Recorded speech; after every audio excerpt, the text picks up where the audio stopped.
G'day everyone, Mac here with the Outer Circle, and I'm joined by Ryan Kimmel, all the way from the US of A. Thanks for coming What's going on, Oh, no problem, man.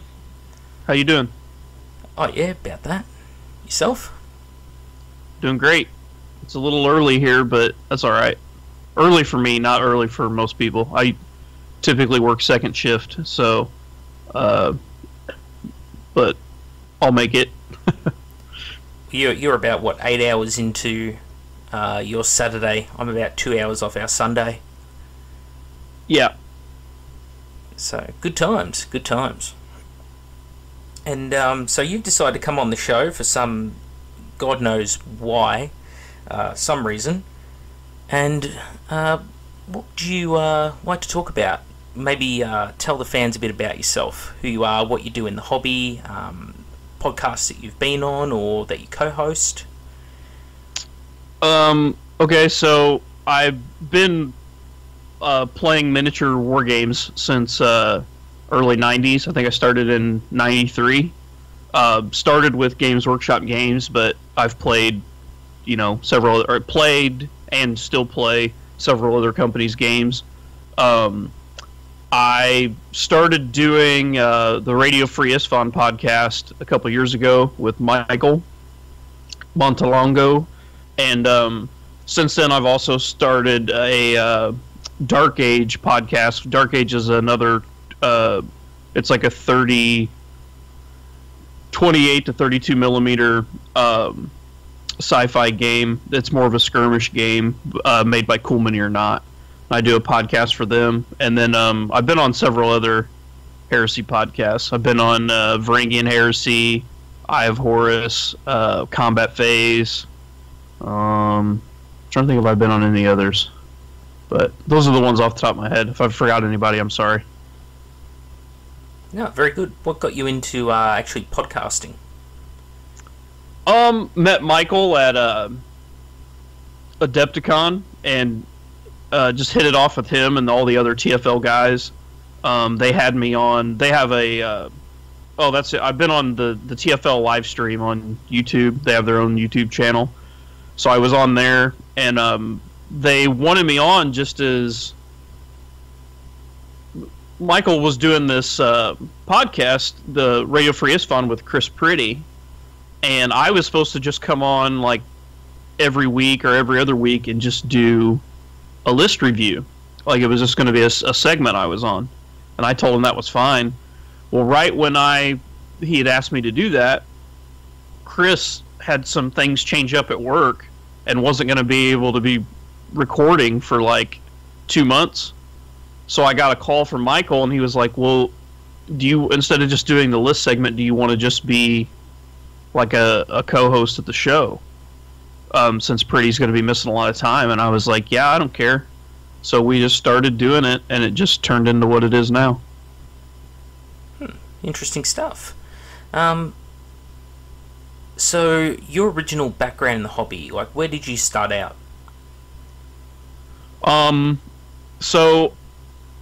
My grandmother every year, because when I started, I was trying to think, would have been 11, 12, so I wasn't very old.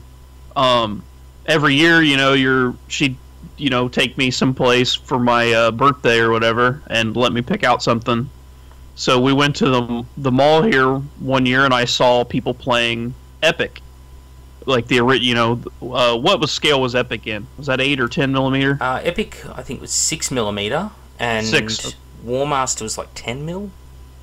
Okay. Well, it was actually Epic, and they were playing it at our local game store, the big chain one. There's like 4 or 5 locations. It's called Game Reserve, and at the Game Reserve, people were playing Epic, and I walked in and just thought that was super cool.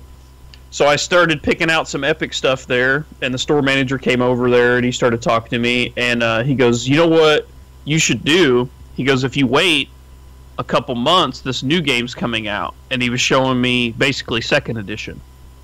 He was showing me that all this is coming out, and he was showing me pictures of the starter and all that. So that's what I did. I put all that Epic stuff back and just waited a couple months. So like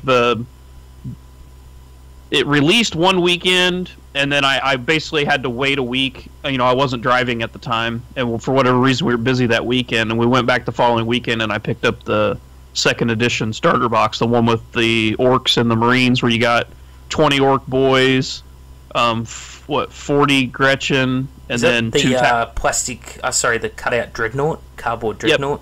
Yep, the cardboard dreadnought. That's still a legitimate Games Workshop model, you know.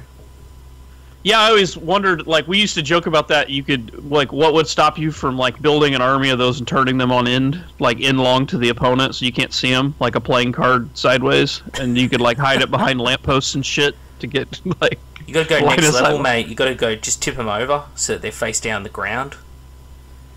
Yeah. So they're leopard crawling towards their enemies. That'll throw people off. It's not modelling for advantage. That's how Games Workshop made it. Like, yeah, I mean, all those people who modelled their Riptides taking a knee. Yeah. It's legit. It's legit, man.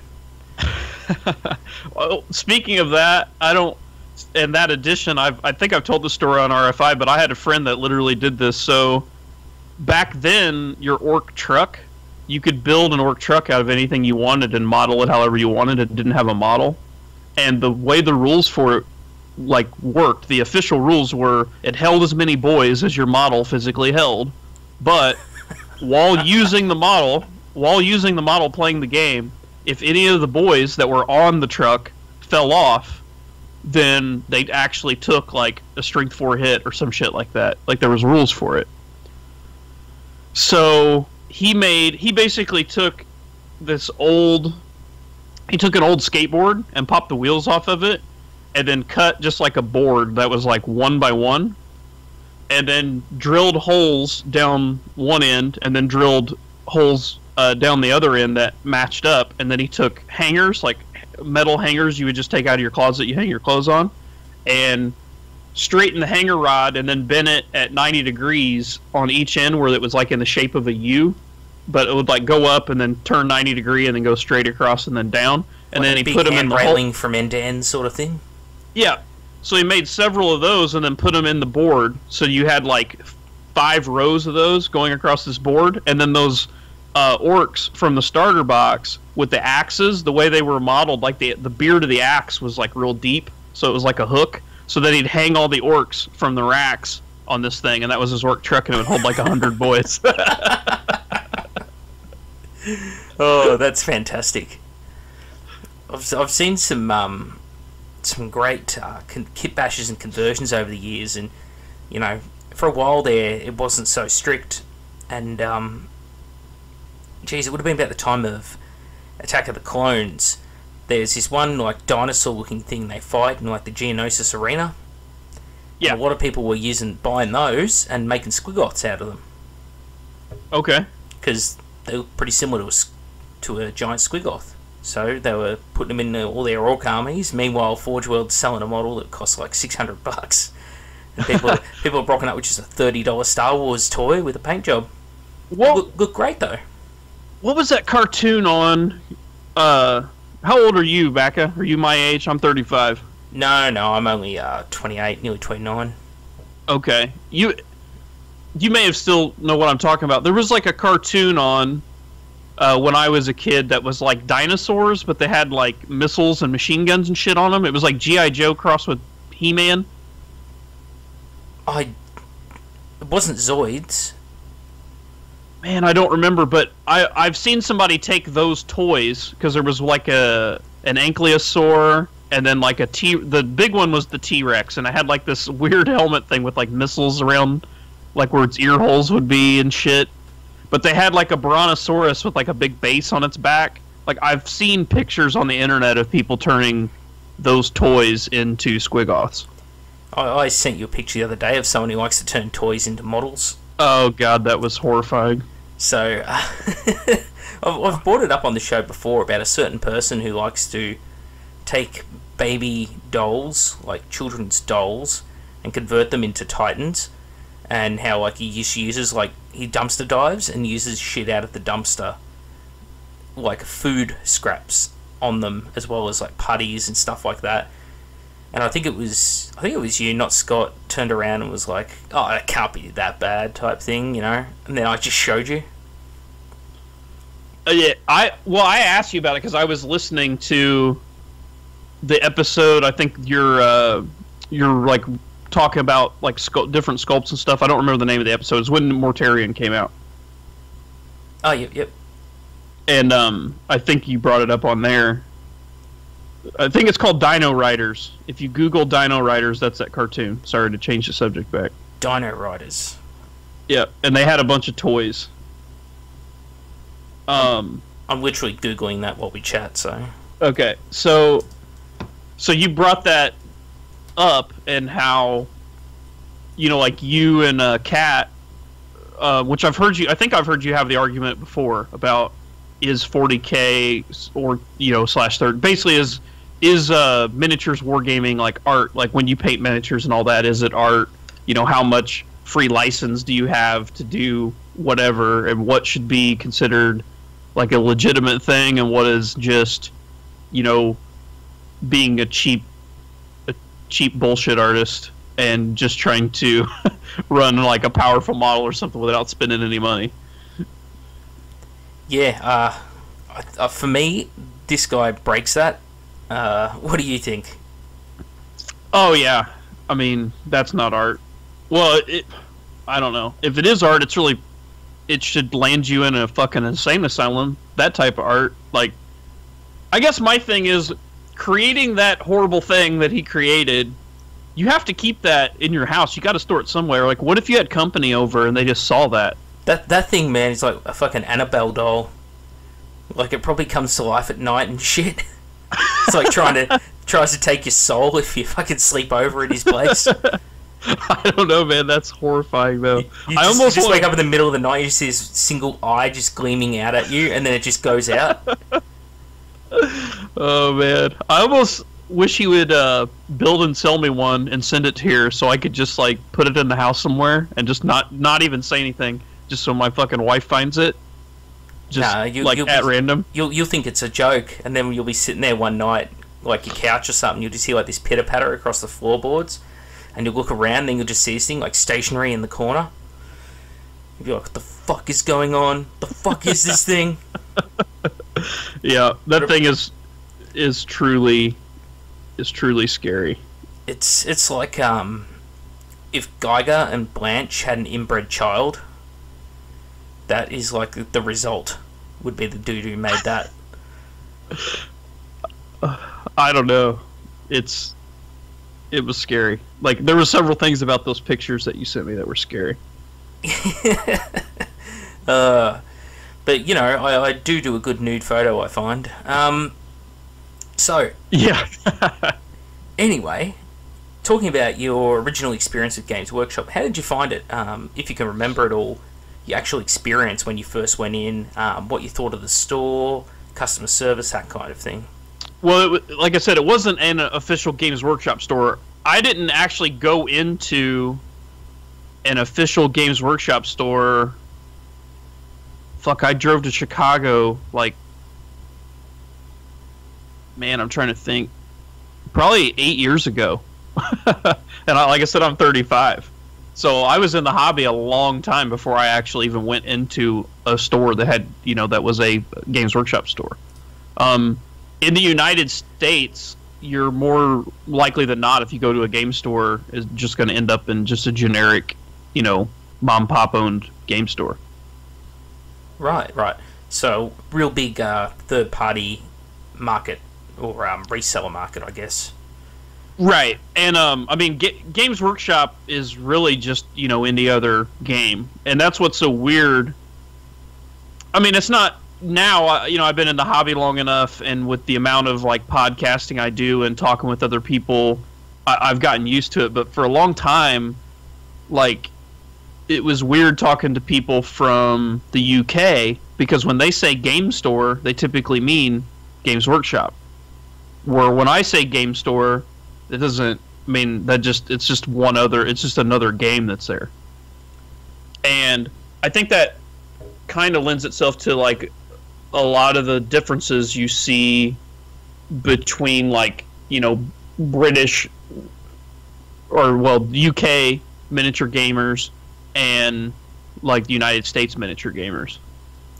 I think that's interesting to note, because when like on forums like your Bell of Lost Souls, that type of thing, a lot of the people commenting from the Americas are not people who frequent Games Workshop stores. I find that they generally have a much kinder view of Games Workshop, whereas here in Australia, there's not many per city, but we also don't have many cities. So where there are Games Workshops, I mean, yeah, we have a decent sized sort of reseller market or third-party market, but most people who get into the hobby do start at a Games Workshop, I'd feel pretty confident saying here. So, and with like the pricing structures there are in Australia, we're very much a angry nation, I think, towards Games Workshop, a lot of people. Well, I think with the pricing, it's justified. I mean, I don't think...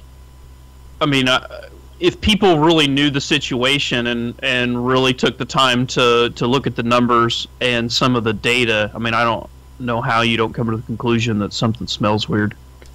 Oh, look, man, the conclusion, I've figured out pretty quickly that you can show everyone all the evidence in the world, but it's like trying to talk to a militant feminist or something. Like, they don't give a shit, their mind's set. If they don't have a problem with Games Workshop, there is no problem. Well, there are for sure people that Games Workshop is an ideology to them.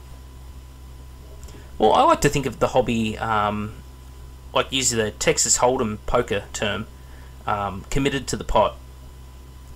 So I don't know whether you play poker or not, but committed to the pot is you're playing the game and you bet money and you bet money and you bet money until the point where you're pretty much out of money, and then it's just like, well, fuck it, I've got nothing left, I may as well just put money in and hopefully I'll bluff bluff my way, or something happens, yeah.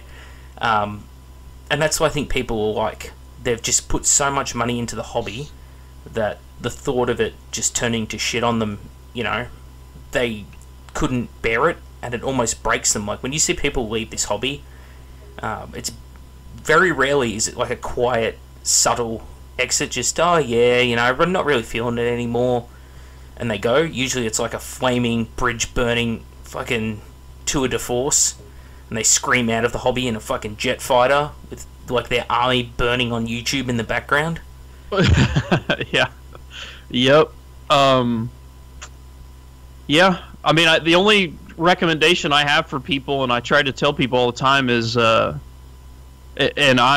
sometimes I'm bad with my own advice, but I've really tried to do even more so lately, is, miniature.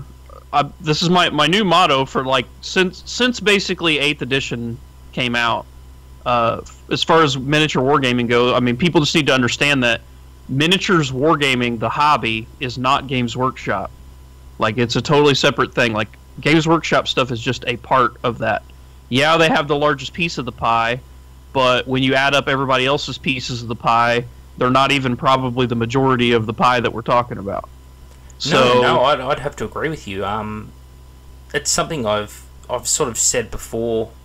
I don't know whether I've said it on the channel, but I've definitely said it sort of in private conversations with people that I don't think Games Workshop's sudden turnaround in like how, all of a sudden they're being really nice to the community and engaging with the community, and everyone's praising them for it, for doing like basic shit that every other company does. Call me cynical or jaded, but it wasn't a move that was done because Games Workshop, have had a sudden change of heart. Rather, I think it was a move that was very calculated by the corporate body, who sort of looked at their shrinking market share and's gone, well, we've got to do something to re-engage with people. Yeah. And I think that's another thing, is people, they get confused with, well, they're doing well and they're making profit, so their market share's not shrinking. And I'm like, well, that doesn't, like, that just means, like, the entire miniature like hobby on the whole could grow to a certain extent, but everybody else's growth rate could be higher than Games Workshop. I mean, I'm just saying that, they could still be making money but losing market share. Well, you've got to be in the right place at the right time with your company's mindset. Like, look at Kodak. Kodak was, going back 10 years now, was, the bee's knees, the duck's nuts. They were selling film for cameras and doing film processing and all that, and the digital revolution came along and they didn't invest quickly enough in digital technology. They said, they'll never take off. Digital cameras, nobody will ever want one of those. And it destroyed them. And Kodak was a behemoth 10, 15 years ago. Well, here it was like Blockbuster Movies. I don't know if you guys had video rental over there. Yes, we do. We actually have one near my house. I think it's still running, actually. Oh, the ones here, like Blockbuster Movie, there used to be, because I live in a fairly small town, and there used to be at least one. It was like McDonald's. I mean, they were fucking everywhere, and now you don't even see them. Now we have the only places you can rent videos or DVDs that are common are those little red box things. You guys have red box or like a little? We do, the vending machines for DVD type things. Yeah. Yeah. So, and even those, I don't think that's even really doing that well because everybody just streams stuff anymore. So I like to buy Blu-rays and DVDs, but I really love watching the behind the scenes. And often the behind the scenes stuff doesn't get thrown up on YouTube. Like some of it does, but like director's commentaries and that kind of thing, because you get a real insight in the movies when you actually get a director's commentary into what their thought process is. And it's like, to be a fly on the wall and see how some of the worst decisions in movies came to be, or how some of the best ones came to be. Right. And that's something I only really get from DVDs and Blu-rays. But price is a funny thing with those. Like, I was in one of our DVD retailers, and they were selling, what was it? I think Ant-Man, like a year after it came out, nearly, and it was like $40 still. I was like, are you fucking kidding me? And I spoke to one of the staff members. I'm like, this movie's been out on DVD for like a year. And they're like, oh, yeah? I'm like, well, don't you think a price drop's in order? Like, all the other Marvel movies are like $16. Yeah. And just, I don't know. It's shit like that. That's why the market is shrinking for physical media. If physical media is sold at a good price, people will pay it. It's like piracy with shows like Game of Thrones. People are happy to pay to watch the show, but if the service streaming it is shit house, why would they pay for that? Or if it's expensive, or they've got to jump through 100 million hoops to get it, people don't give a shit, do they? Do you guys have the HBO app over there where you can just get the 50? Oh, okay. No, here we're really limited. We've got a single cable company, Foxtel, owns the satellite TV system, pretty much. There's a few real minor players, but the big one is Foxtel. And it's like, if you want to watch Game of Thrones, you just got to pay for some fucked up package, and the stream's like shit. And that sucks, man. Because here HBO has their own app that's just like Netflix, but it's purely for HBO. And I think it's like $12 a month or something like that, and you literally just get a streaming service that's only HBO content. It's called HBO Now, I think is what it's called. And you can rent it, or you get the app, and then you can just watch any HBO content that's on there, which is pretty much all their shows, and you could stream it anytime you want. That'd be good for us, but instead some shows will come to Netflix or Hulu or whatever. Right. Stan, I don't know what the other streaming services are, but unless you got an American VPN, then you get streamed an Aussie selection, and it's not even a tenth of what's available in content to America, just because of one digital button in a computer somewhere. They just haven't unlocked the server, so we don't get heaps of movies. It's fucking crazy. It's so weird. I mean, you would think with all the new streaming shit that everybody would have access to the same stuff if they wanted it. If I wanted to watch some weird Russian shit, I mean, as long as it's in a fucking digital format somewhere, why not? And Netflix or whoever owns the rights to it, let everybody watch it. Who cares? Well, with digital media, there shouldn't really be any barriers, should there? Right. So there's no physical borders in the internet. No, it's odd. Yeah. I've never really thought about it, but yeah, it's weird. It's funny because I was having the same thought about digital content because I'm on the Games Workshop page having a look at the moment and seeing how much their digital codexes and that costs compared to what the hardbacks. Fuck me. Are they expensive in America? Let me look. Or you can click the little flag at the top and it'll tell you, but let's see here. They used to be, if I'm remembering right, they used to be 35 American dollars, and then the hardback codexes were like 49. So it was like they were like 16 American dollars cheaper for the digital copy than the hardback.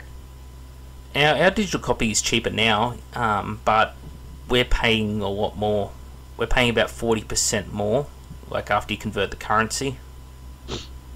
Yeah, I seen you did an episode on that. You were going through different products and looking at the price in pounds, going through the current conversion rate, what that would be in Australian dollars, and then just looking at what they had priced it in Australian dollars, and it was all like well, for one, it was all over the place. The pricing structure didn't seem to like make sense, at least not at first glance to me. And then on top of that, it was way, way higher. Well, you know what they did? Rather than... There was a period there where Australia's dollar was just crap. Our currency had really devalued. And it was just a ridiculous low, like below 50 US cents or something. At its high point, it was buying over $1 US. And generally averages around like 70 to 80 US cents. So it was like one time where it really had dipped in value, our currency. So Games Workshop upped all the prices on the product, so they still made a good margin. And then what they did when the economy stabilised back to a normal level from like this, once in a decade low, they just kept that sort of rough percentage that they charge. So when times are tough, they still make a profit. When times are good, like now, they make a ridiculous profit. So that's the whole reason behind it. Like, everyone's got an excuse. For Games Workshop, the apologists, they come out of the woodwork with, oh, it's shipping costs, it's this, it's that, it's they can. That's all it comes down to. That's their whole company pricing structure, because they can. Yeah. Well, so to answer your question, the digital codexes, like the Grey Knight digital codex is 35 American dollars, or it's $40 for the enhanced version, and then the actual Grey Knight hardback book is also $40. So they're the same price there. I don't see the... Oh, here we go. So the Space Marine one... Well, for one, they make, like... The Space Marine Codex, it looks like they make six different ones. They have the Space Marine Codex EPUB, the Space Marine Codex Advanced, the Space Marine Codex Collector's Edition. All those are digital. And then they have the hardback Space Marine Codex. Then they have the Space Marine Codex Primaris Edition. So there's 5 different codexes for Codex Space Marine. Yeah, that's pretty much what we've got as well. So. But anyway, the thing that they do here that drives me crazy is their convention pricing. Do you know about that? No, I don't, actually. We don't get Games Workshop conventions. Okay, so like if you go to Gen Con is here next weekend. So Forge World, those little catalogs that they put out that has the price in pounds. Usually it's in pounds and American dollars, and then does it have it in Australian dollars too in those catalogs? No, they come out in just British pounds, I think, to us. Okay, I'll rummage around while I'm talking, trying to find one. Okay, yeah, I got several here, but they're in the other room. But anyway, the price on them, I know for a fact it has British pounds and American dollars. The pricing in those catalogs, though, the American dollars price was when the pound was worth $1.66. So it was £1 was $1.66 American. Well, now it's down to like $1.26, but they've left that in the same in the catalog. So if you go to Gen Con and buy something from the Forge World booth face to face, because they come to Gen Con, you're paying the old exchange rate price of a $1.66 per whatever, the pound is. So basically what I'm getting at is you could go stand near but not in the Forge World line and just order from your smartphone. And well, the other thing is when you buy it face to face, you have to pay sales tax as well, state sales tax, regardless of like when they're at Adepticon. So here in the U.S., different states and sometimes even different cities have a different tax level for local taxes. Yes. So at Chicago, so here in Indiana, it's 7%.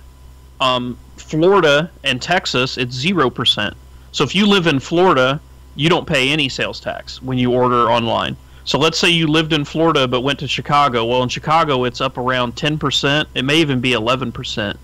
So you buy something face to face, and you're paying $1.66 per pound when it really only should be like $1.25, and then on top of that, you're paying another 10% tax where you wouldn't be paying that.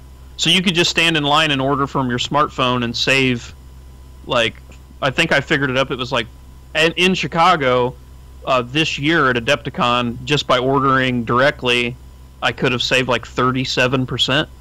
Fucking hell. That's insane. Welcome to Australia, because that's the sort of markup we get. But the crazy thing is, like, people are lined up. Like, if you go to Adepticon, the Forge World line is literally the entire length of the vendor hall, and people are in line. Is that because there's also like limited edition miniatures that they won't be able to get any other way, and the sculpting? I mean, it could be like, because they had that the custodes guy that's like sitting down. He looks like he's sitting on the toilet, leaning on his halberd. Yes. That model at Adepticon this year was like right about $70 American after all the taxes and everything for one model. Fucking crazy. Well, it's your country's very backwards in its taxation. Our country's really straightforward, just flat 10% pretty much on all goods and services. Yep. And that's everywhere in Australia. The only variance is like fuel has a levy, like cigarettes, alcohol have a levy, and but like we're talking an insane amount. Like a pack of cigarettes in Australia is like $35 for one pack.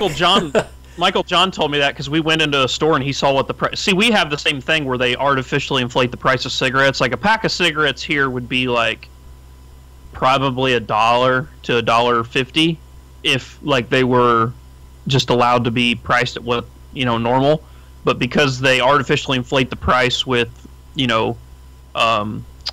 Big Brother trying to make you not smoke or whatever, they're like four something a pack, almost $5 a pack.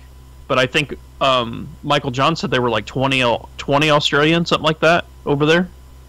Yeah, it's pretty crazy. Alcohol's the same. Like, you can buy like a bottle of Jim Beam in America for like, I don't know, $20. Yep. In Australia, that same bottle will be about 50. Yeah, that's what he was saying, because he was joking about buying several cartons of cigarettes, not that he smoked, but just to take them back and sell and make a profit. But I'm sure that if you brought anything back, they probably ding you when you arrive, don't they? At customs, they can make you fill out a tax form. Maybe not, I don't know. They can, but it's based on the amount that you bring back. Okay. When the Australian Army first went to East Timor back in 1999, the soldiers who went in would fill up like their green trunks just full of cigarettes to send back home. There's like this great cigarette racket, and then the government like sort of found out about it, and then they're like, oh wait, you can't send all these cigarettes back home. What the fuck are you doing? And then like the same scheme or different scheme was going on in Afghanistan, where blokes were sending back like Afghan rugs inside map containers. So gotcha. Yeah, government's like, wait a minute, you can't do that. Yeah.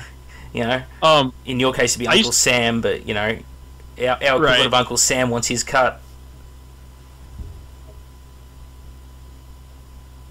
I had a history teacher, I told this on RFI one time, I had a history teacher that would go to Germany every year and he would literally only he'd pack like 3 suitcases just full of Levi's jeans, like blue jeans, Levi's blue jeans, in all these different sizes, and that's all he would take, and he'd show up there, and he had a store that he would go to and basically triple his money on these Levi's because they were like imported jeans, and they were worth way more than they were in the US over there. So he could like triple his money on all these jeans, and then he would just then go buy clothes for his trip and be able to stay in Germany for like a month for basically for free. Like it would pay for his whole trip. That's pretty good. That's a pretty good system. Like, there's a guy. Who was I talking to about this? I can't remember. Fuck. Yeah, there's a guy I heard about, and he sort of does a similar thing. But what he does, he goes to like Thailand and that, and they have like your wishing wells. Yeah. He throws in like, out of the coins that get thrown in these things, like a certain amount are fine, but there's also a certain amount of them that are just too damaged, and they just become like worthless currency. And he just buys bags and bags of them from the local like people who clean out the fountains, buys bags and bags of these messed up coins at massive discounts, and then he takes them back to their country of origin, then sells them back to the mint. And that's all he does all year, is just fly around the world. Basically, it pays for all his expenses for the whole year, so he just spends a year holidaying and buying and selling coins. That's fucking weird, but that's crazy. It's yeah, world's weird, man. I told Michael that story about the blue jeans, and then when we went to Iceland this year, I was in one of their shops and they had a pair of Lee jeans, and I took a picture, and it was I forget what the Iceland price was, but I converted it to American, and they were like $152 American, and you can get a pair over here at Walmart for like 25. It's fucking crazy. Like, yeah, I don't know. Americans don't have like you are. Fuel's another one. Like, we pay the same per litre as you pay per gallon. Yep. And like, Australia's not a small place. It has a very, very underdeveloped public transport, so yeah, petrol's sort of a necessity here. It's not like Europe. Like, right. My home state is the size of Germany. Right. So, and you know, I travel just to see my mum. I travel like 150 Well, Australia's kilometers. almost the size of the entire United States. Like, if you take a map and overlay it, they're different shape in Australia, but Australia's almost the same size. Yeah, that's right. But unlike America, like, you've got like the Great Plains running down like the guts of America. Right. We have like the exact opposite. We just have fucking like the Mojave Desert type thing, you know. Right. Or, what's that? Death Valley. That's the Mojave. Death Valley's in the Mojave. Yeah. Yeah, that's basically what our outback is, and it doesn't take far. Like, once you're sort of 100 k's inland, things start getting dry. And it's pretty much just where we've cultivated for farmland that it's sort of, you know, it's livable. It's livable anywhere there's rivers. But then once you hit a certain point, the sand just turns red, and then you're fucked. Yep. I've driven through the Mojave. If you go from Vegas to California, you drive right through it. See, I'd like to do that trip. My missus and I, we've been planning on going to America for ages, but it's just one of those things, you know, time and money. Right, I hear you.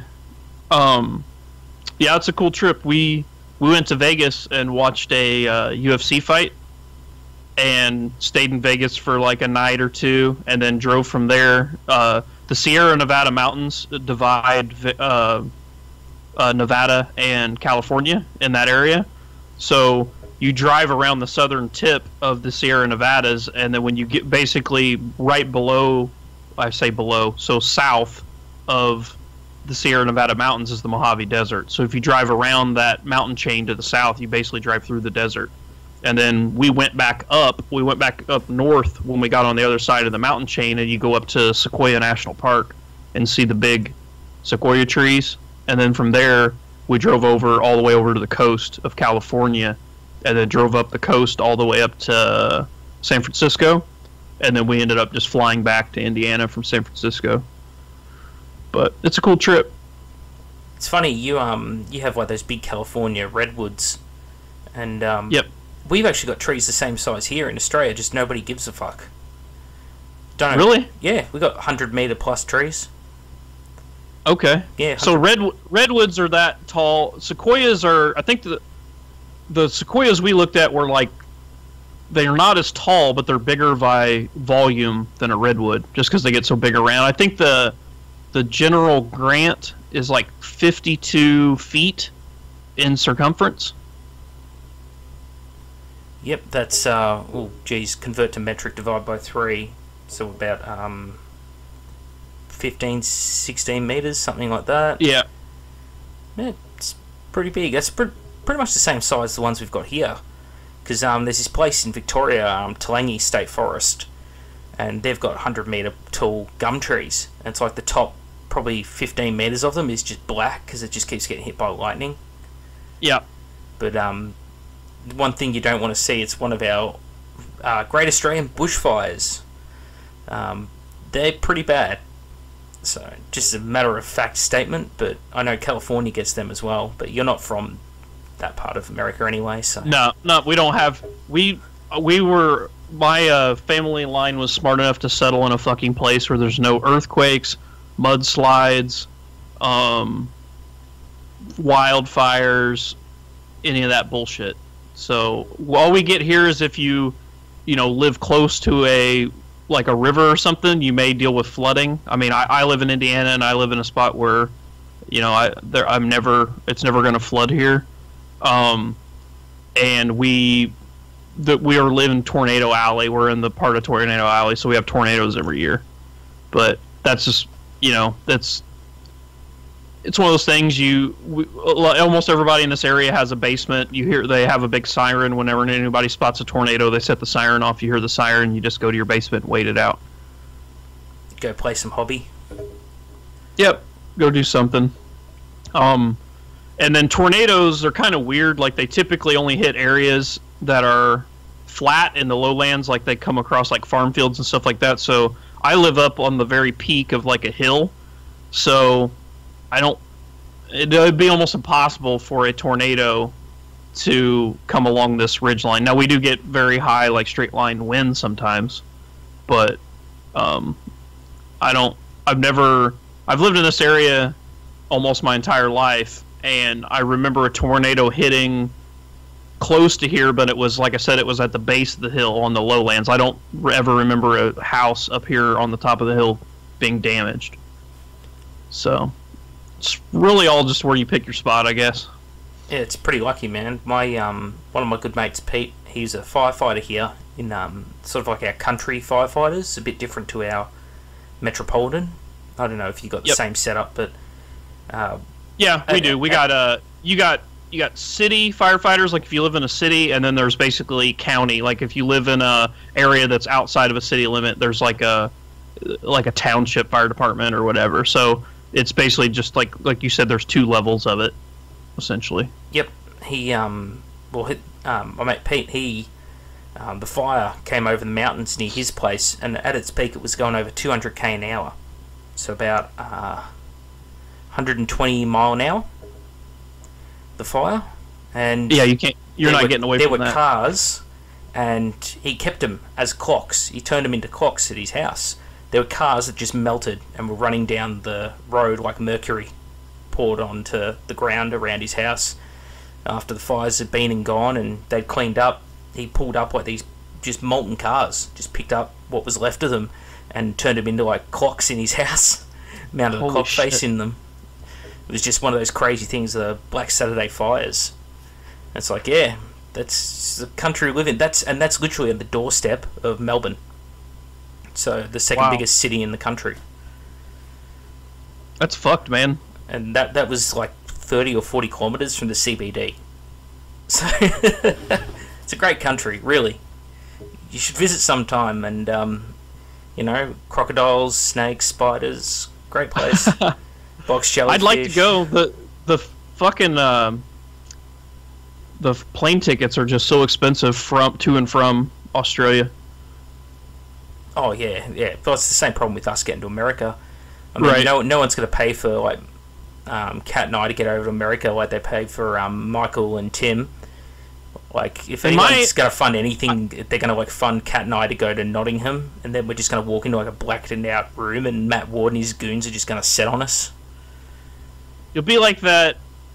There's a movie, I can't remember if it's the one where Al Pacino's the devil, where it's like he's trying to tempt Keanu Reeves or some shit. I forget the name of that movie. But he goes into the church and he sticks his hand in the holy water and it starts boiling. Like, I imagine like that would be you going into, like you said, Warhammer World or whatever. Like the glass cases would start vibrating and shit. Like all these ominous Forge-World miniatures just start melting. Yeah. It'd be more like Hellraiser 3. Like, some staff member will come up to me, you know, and then I just like make the model melt in his hand, like the fucking priest in Hellraiser 3. But no, I'm pretty respectful when I'm in Games Workshop stores because, I know it's kind of like just regular public decorum. If I'm out in public liaising with people, talking with people, whatever, people deserve to be treated with respect. When they come onto this channel, this is my house. You're in my house now.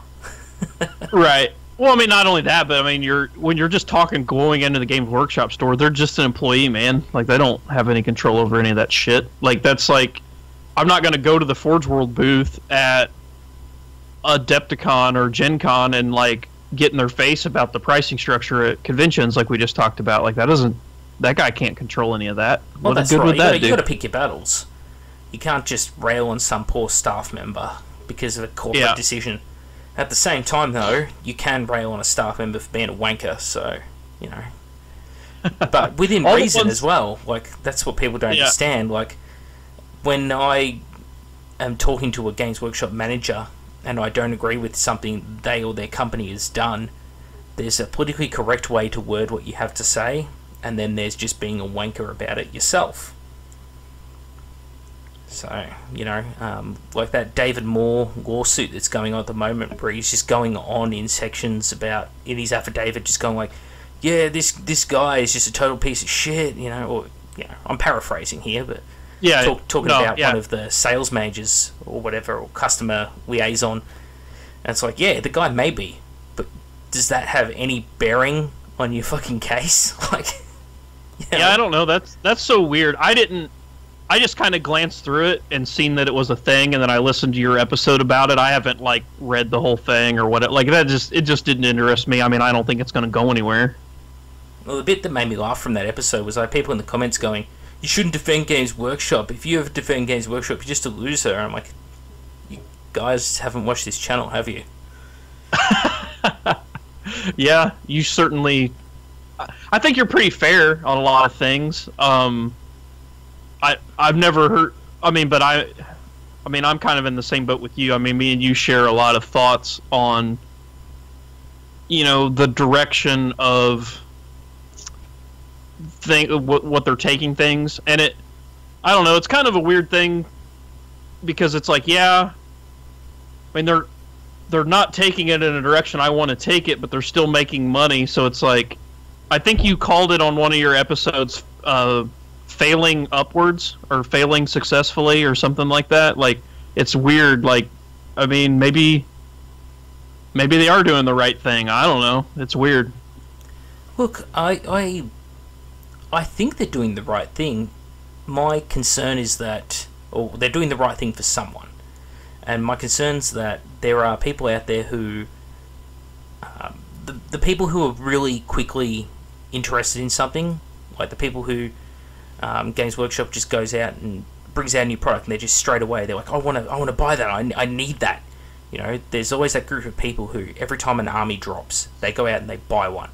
They buy the whole army, they paint 10 models, and then they go, oh, I'm not feeling it, and they sell it. Yeah, that sort of person is exactly... I don't want to tar everyone with the same brush here, because people... You know, you need to be very careful with the wording on the internet, as you probably know.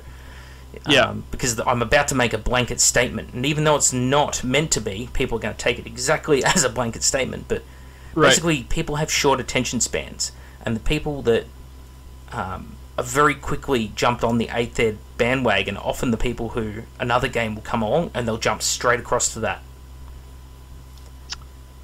Yeah, I could see that for sure because it's the new hot thing. Well, I think it's even that way with Games Workshop products in and of themselves. Like Age of Sigmar came out, and people who never played Fantasy before, even though I think it's far inferior to the older Fantasy. I think that Games Workshop just let it stagnate and didn't make proper choices with it. And then when it finally got something similar that was actually getting support, it made it seem like a much better thing than what it actually was. But, a lot of people jumped on that. And then when Heresy came out, it was, the new thing. So there was people that just wanted that new thing. And now that 8th edition's the new thing, a lot of people are moving to that. And, I mean, you never know, like in a year, Games Workshop may come out with something else and it'll be the new thing, or like you said, another company. It just seems it's weird, like that they don't it's like now that 8th edition's out, you don't see shit for Age of Sigmar. Like nothing. You don't even hear about it. Well, that was sort of part of my supporting evidence for my theory, is that when Age of Sigmar dropped, how many people bought Stormcast Eternals? How many fucking Sigmarines did you see floating around? Now how many are we seeing posted up on Facebook and, places like that, forums and what have you? They've really started to die out because it was that initial, holy shit, something new. People went out, they got their free Sigmarines in White Dwarf and whatever and painted them up, and then they were over it. Yeah. And yeah, for sure. I don't know, I feel like 8th edition is the same sort of thing. Like Thousand Suns, the amount of people that went out and bought Rubric Marines, they were everywhere for like a month, all over Facebook. Now you see a dribble of Rubric Marines, like the Games Workshop plastic kits. Most people buying them are using them in Heresy to convert Heresy stuff up, funny enough. Or from what I'm seeing, again, someone's going to correct me in the comments, be like, well actually if you go to fucking page blah blah blah blah blah, you'll see that 72% of users, some shit. Fucking love the internet. But I don't know, the one big gripe I have with this new Marines that they're pushing is that it makes everything else so inferior. It's just like everything's bigger, stronger, with bigger guns, and it's like, you mean to tell me that even back in the time when the Primarchs were still alive, no one thought of arming assault Marines with twin plasma guns? But now they just are? I don't know, it just blows my mind. People eating that shit up. Yeah, it's like I remember another podcast having a similar talk when the 7th edition Eldar Codex that just absolutely made it well known that it wasn't an accident, that 7th edition was just going totally off the rails as far as power level of units, and out of nowhere after years and years and years they finally just done away with any pretense and just said, you know what, every jet bike in the squad can have a heavy weapon. We're not even worried about it. Just all of them can take it. It was like they were sitting around one day and all the Phoenix, they were talking about how all the Exarchs are standing around talking about how they're armed, and all the Phoenix Lords or whatever, and then they had Bob, the Phoenix Lord of Guardians, was like, I don't know what you guys are doing, but we're just going to put heavy weapons on all of our jet bikes now. Just out of nowhere. They're like, really? You think that'll work? And he's like, oh yeah, I think that'll work.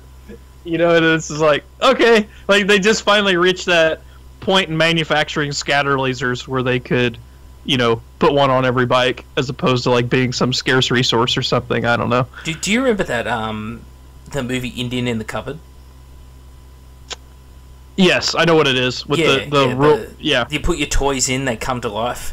I would love to see an Indian in the Cupboard for I don't know, 5th Ed Grey Knights or 7th Ed Tau, where he's the Codex says the Riptide is the rarest unit. We've only got 20 in the whole Tau army. Anyway, we're bringing 5 along to this particular engagement, and we're going to be playing 5 rounds at this tournament. It's you're what?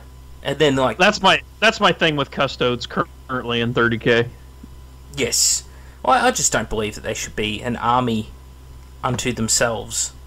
which is what they are. I sort of was I talking didn't about think it with they. Tim. So, Yeah, I thought they would be for. At some point, I thought they would wait until like they got to like the Battle for Terra Black books, and then you would see a full Custodes army. I thought what would come out in the Prospero book would literally just be like the basic troop guys, and then maybe like a lower level HQ where you could run them as an ally. Like I really I thought they'd run like Garrow, like the Knights Errant. Yep. How they're more like an allied detachment. You just buy a squad and you can take them as an allied detachment in a loyalist army, rather than as an army, unto themselves. Yeah, with the Custodes, it's like, I know who wrote it, at what stage, but there's no way that thing was playtested or balanced correctly. Especially regarding the HQs and the upcoming years, like that Telemon Dreadnought, and just looking at all the special rules and extra armor and what is it, buddy? The immune to melter, armored ceramite, all that kind of stuff just thrown on it. Armored ceramite. Yeah, and it's just like, but it costs like almost stuff all more than the Leviathan. And it's like, just to give the Leviathan the same war gear as a Telemon, it now costs more points. it's got none of the special rules, and you're like, hang on, how does that make sense? Just look at a basic spear custody. You have the closest thing in the Marine army list is a Centurion. If you look, their stats are almost the same, except a Centurion, is a 50-point independent character, but a Centurion is 1 lower strength, 1 lower toughness, and they're the same initiative, but it's deceptive because the Custodes have that special rule where if they're equal or higher weapon skill, they get +1 to their initiative. So they're 1 higher weapon skill, 1 higher strength, 1 higher toughness, and essentially 1 higher initiative. They come with a 2+ armor save, and they come with a 5+ invul, I believe, or maybe do the spear guys have an invul? I thought they did. Yes, they do. They've all got refractor fields. Yep. So the 5+ invul, and they come with an AP2 on the charge weapon, and they're like 60 points a guy. Well, Centurion is base 50, so by the time you add in like a power weapon, artificer armor, refractor field, and all that shit, you're over 100 points, and you're still inferior stat line. Yes. This is the same problem. It's funny you say that, because that's the exact same way I looked at Matt Ward's Necron Codex, which I know Tim was a big fan of back in the day.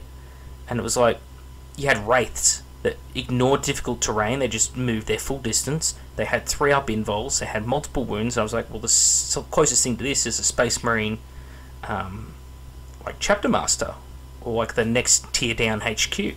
And it was the same thing. It was like, you had to give him a jump pack to get the 12-inch move, you had to give him a Storm Shield to get the 3+ invol, then you had to give him a Relic Blade to try and get the same sort of strength 6, and it was like you had to just do all this crazy shit to try and make it a unit that was equal, and it costs like 3 times as much. It was like, holy crap, how can that be balanced? And it wasn't. Yeah. I understand that it can't be the same either, because there are diminishing returns. Like, I've noticed, like, people all the time that don't really put a lot of thought into the list would just be like, oh, I'm going to take Orc Knobs and give every knob a Power Claw, so I have this many Power Claws. And I'm like, well, when you get to like the 4th Power Claw, the unit's already dead that you were fighting, so you've paid all these points for these extra 6 that really don't do anything because it's overkill.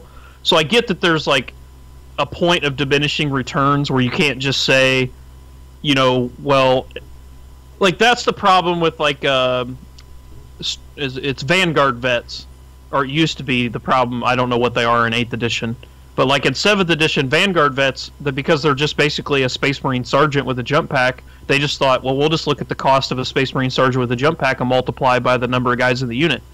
And I'm like, well, that doesn't. I mean, it has to be a little cheaper than that, because there is a point of diminishing returns there, but it can't be the reverse, which is the Custodes list in 30K, where it's just like, balance is something done with a scalpel, not a sledgehammer. And, right. And the unfortunate thing is, a lot of companies, like, this isn't a Games Workshop exclusive problem. No. But a lot of companies balance with a sledgehammer, not a scalpel. But then you just get times where, like, you sit there going, how did that slip through? Like, the Voltrax is the one that, one of the ones that gets me. Plus, Zone Mortalis. Zone Mortalis needs some like, asterisks, some caveats of what units can and can't be taken. Because, like, when you play... Like, I played a Zone Mortalis game recently, 1,000 points, and the other guy sits up the end of, like, one corridor that leads to an objective, which is Graviton Imploder Myrmidons with a, like, Archmagos pimped out to the shithouse. Good luck. Yep. Good fucking luck. You will not get a fucking Primarch up that corridor. Nope. They'll die. And that's the sort of thing that... And then people, like, will turn around and say, oh, well, it's only good in that one situation. Like, yeah, that is Zone Mortalis. That situation is Zone Mortalis. Run up a corridor. That's it. That's the only situation there is. They've got, like, an augury scanner, so even if you outflank them, or whatever, they can intercept you. So it'd be deep strike, yeah, because augury scanners only work on deep strike, but sorry, yeah, that's the one. I get you. Yeah. It's like, if you're trying to outflank this unit, good luck. Especially having the points to divide up enough of your forces, like, to attack that. They're all, like, Ballistic Skill 5, they've all got, or Ballistic Skill 4, but... Well, I mean, like, fuck that, it's just like, people take Scoria or something like that in Zone Mortalis, and it's like that one model will kill your whole army. Yeah, that's right, and it's like, it's like someone didn't proofread or test the concept, and the Voltrax is the same thing, and it was like, they brought out experimental rules, and very quickly I've learned to say the Forge World experimental rules are pretty much the rules that you're going to get for the unit. And if they change unless it, you're a poor word bearer player like me, and you get that shitty fucking dreadnought that they have. Well, that's what I say. If they change it with the sledgehammer. Right. where they just made something that just doesn't work with it's like an anti-demon. Where, like, wherever that dreadnought goes, it fucks with your own army more than your enemies. Well, not only that, but what's funny about that dreadnought, most people don't realize, so the dreadnought itself is a demon. So does it hit itself? And if it does hit itself, what armor facing does it hit itself on? I've got an equally funny one for you. My solution for dealing with the Psychic Warlord Titan: 10-person Sisters of Silence squad with grenade launchers. Because they're grenades, and they hit, cause an immediate Perils of the Warp test. Right. You got to make 10 tests. All you need is 1. Well, 10 rolls. It's 10 perils. So you got to make 10 rolls of a d6. Yep. You roll a single one, remove from play. Right. So 3,500 point Titan can go down to like a 200 point Sisters of Silence squad. And if I knew the other guy was bringing a Psychic Warlord, I'd take 3 of those squads. And just be like, good luck. Good fucking luck, Mr. Titan.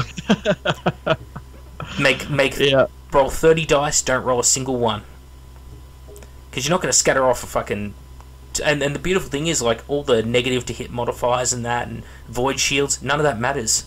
It's just that... No, all you gotta do is hit it. If you hit, then it causes a perils roll. It's like, people just shouldn't... A Psychic Warlord have maybe some special rules about that kind of thing? No? Okay. Cool. Just release it. Games Workshop. You're doing great.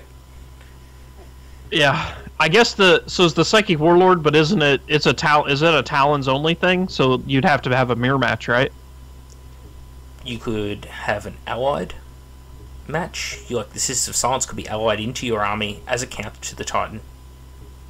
So you might be Marines versus Custodes, and they rock up with that fucking thing, and I don't know, Cheese Toads, the fucking Eternal Warrior 3++ re-rollable invul save. Like, that thing will beat most Primarchs as well, and that's just a HQ choice. And you can take one every 2,000 points. Yeah. Somebody, I think it was Max from Road to Terra, said that it was one of the guys in the little podcaster chat thing that we have that was saying that they saw a Tribune go through 5 Fire Drakes and Vulcan and only took a single wound in return. Yeah. On his own. He didn't even have a squad. It was just on his own. Yeah, that's believable. That's pretty believable. I I played against a 40k player, and it was just testing out the army, because when I was doing the Is It Shit episodes on the Custodes, needed to get evidence, didn't I? So, what kind of a person would I be if I turned around and said, here's a unit I've never dealt with or played with, and here's exactly how it's going to perform on the tabletop? I'd be lying through my teeth. So I went out and I play tested a bunch of different Custodes units, and often ended up playing 40k players, because, you know, they're readily available, they were everywhere. Yeah. And just, like, this guy had the Swarm Lord. Man, the Swarm Lord died like a bitch. Oh, I bet. He was, like, pimped out Swarm Lord too, just rocking psychic powers and the works, and just ran into this guy.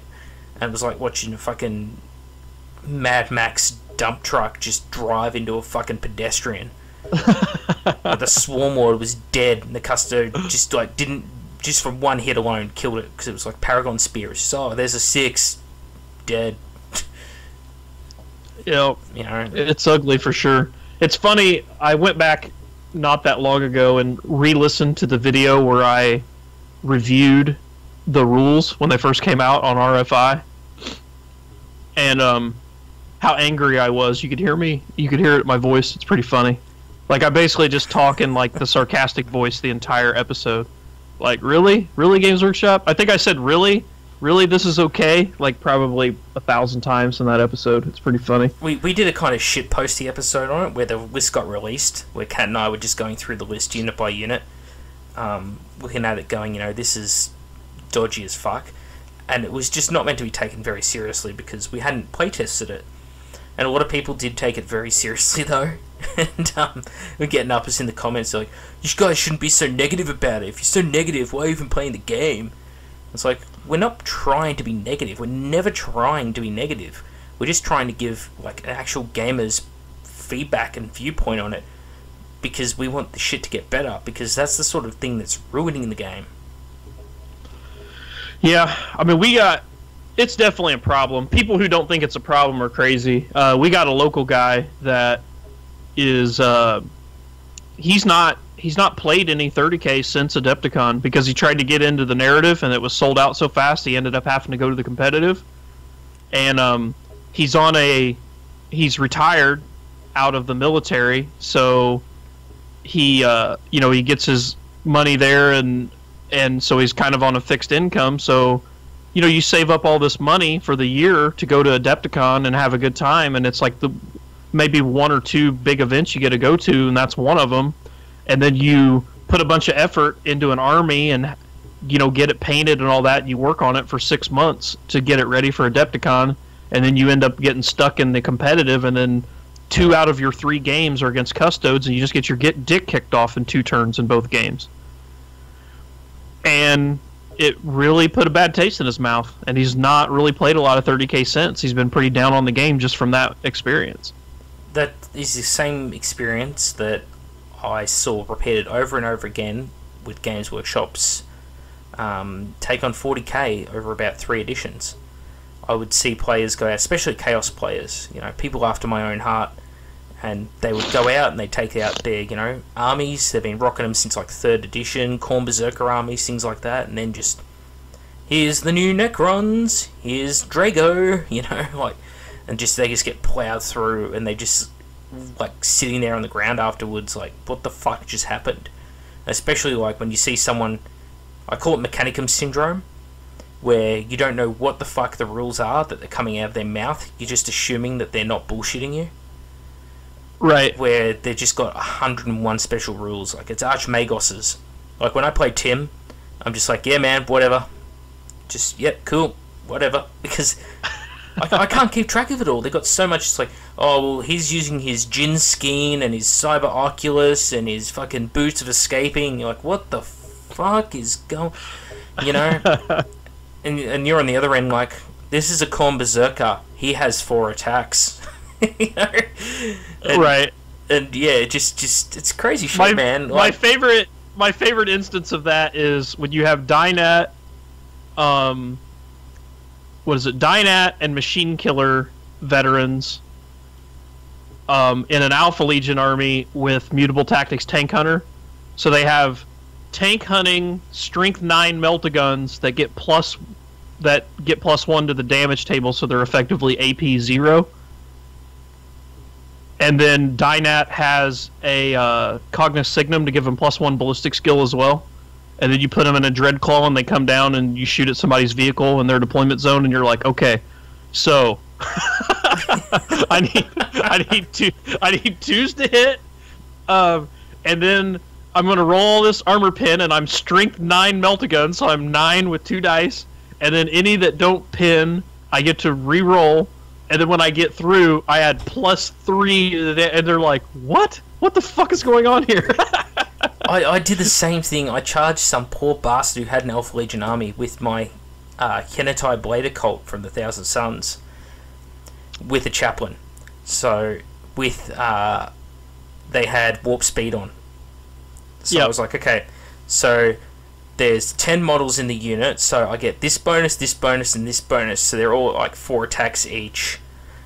They've all got an extra 3 attacks from warp speed. They're all initiative 7 with warp speed. They've all got an extra ballistic weapon skill, because there's 10 of them. And there's also a chaplain with the unit, so they have hatred. And it was just like randomly. And this Alpha Legion guy is just like, you could see it in his face, just like he didn't give a fuck about the alphabet soup I was spinning. He just knew that he was fucked.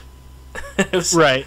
And it's funny because like seventh edition has a lot of that stuff, and I know you probably copped some flack for it from people about your hatred of 8th edition, which is similar to mine. It's not it's not irrational hatred.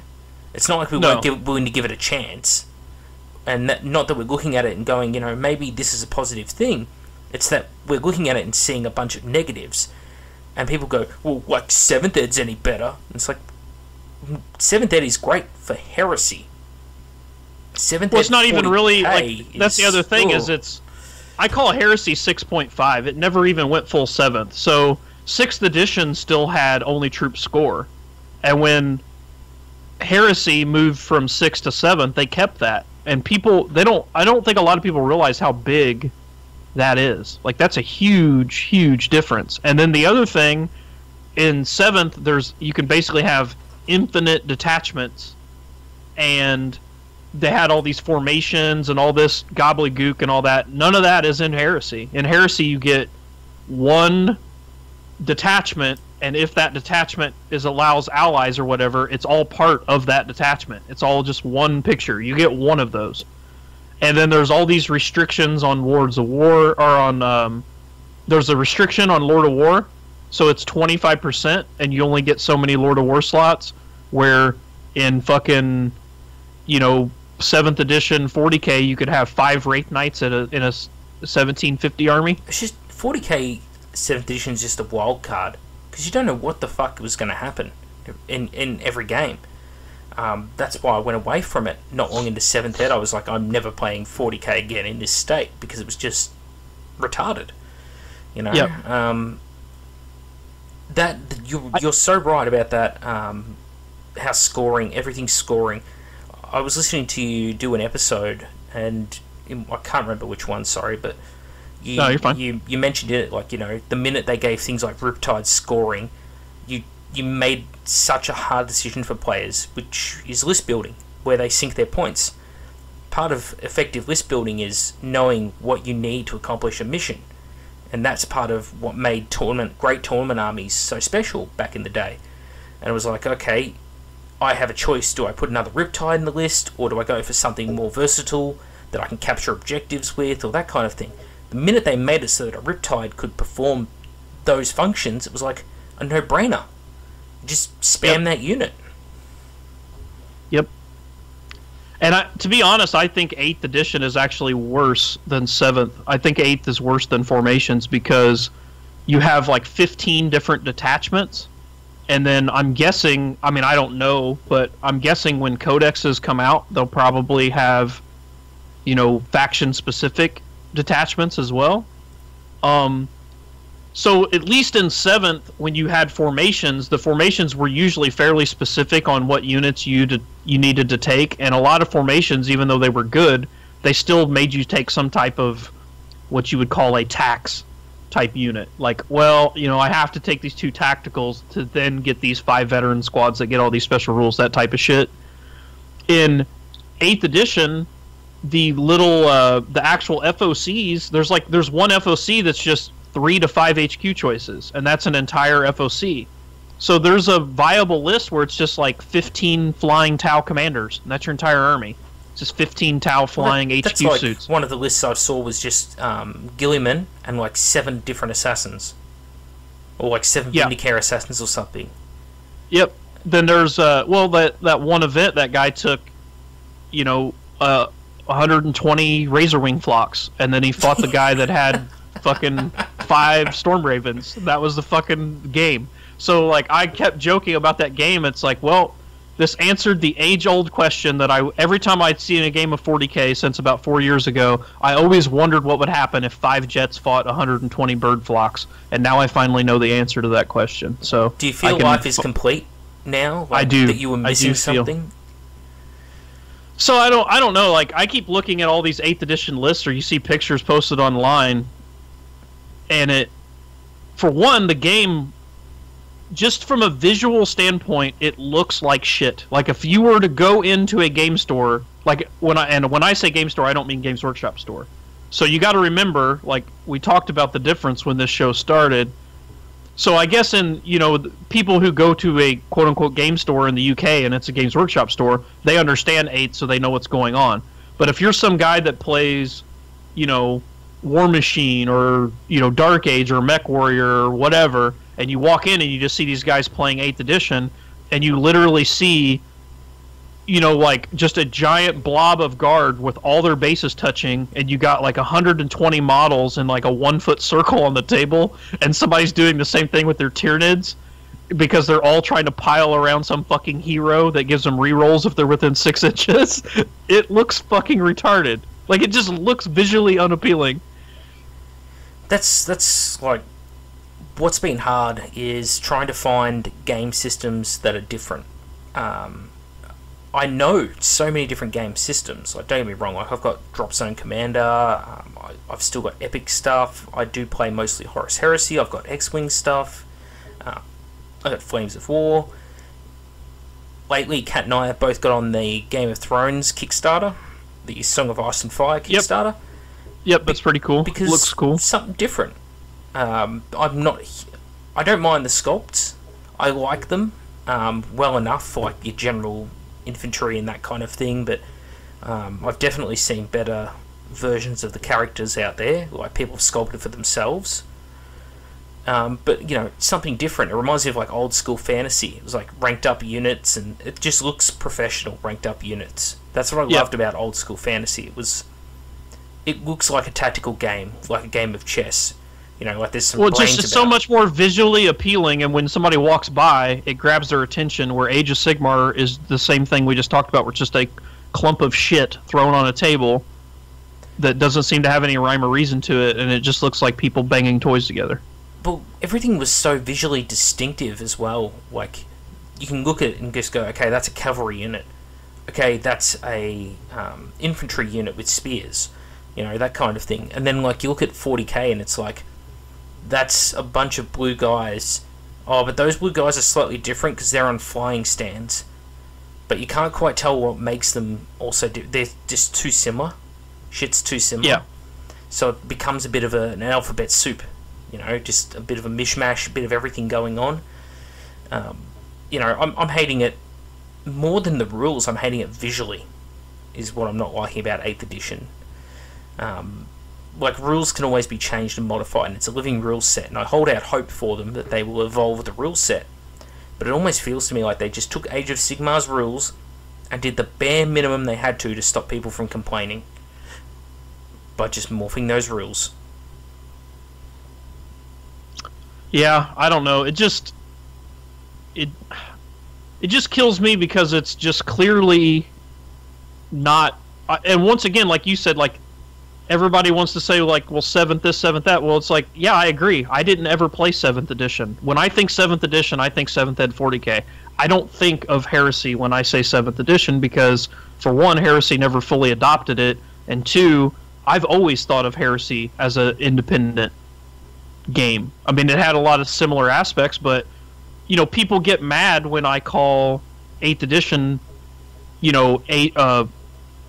like Age of the Emperor or whatever, like attributed. Well, they keep saying, well, it's not Age of Sigmar. I'm like, there are more similarities between 8th edition and Age of Sigmar than there probably is 7th edition 40k and 7th edition, quote unquote, 7th edition Horus Heresy. But yet you keep trying to tell me that Heresy was just an expansion, but 8th edition is totally different than Age of Sigmar. But it's like 8th edition's more similar to Sigmar. Yeah, it is. Than Heresy was to 7th.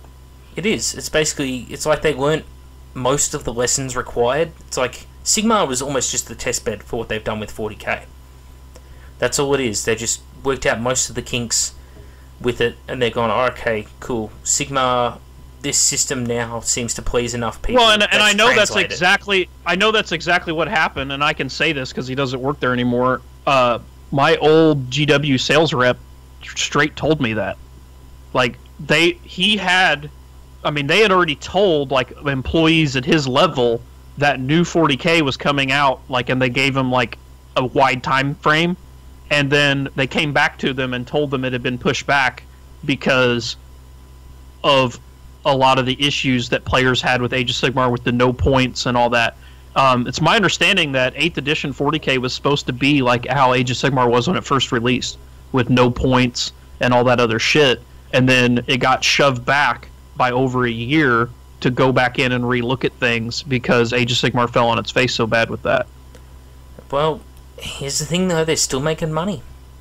They're still making, and they're making a lot of money. Their share price has gone up immensely since they released this game. And is it due to sales or is it due to bullshit?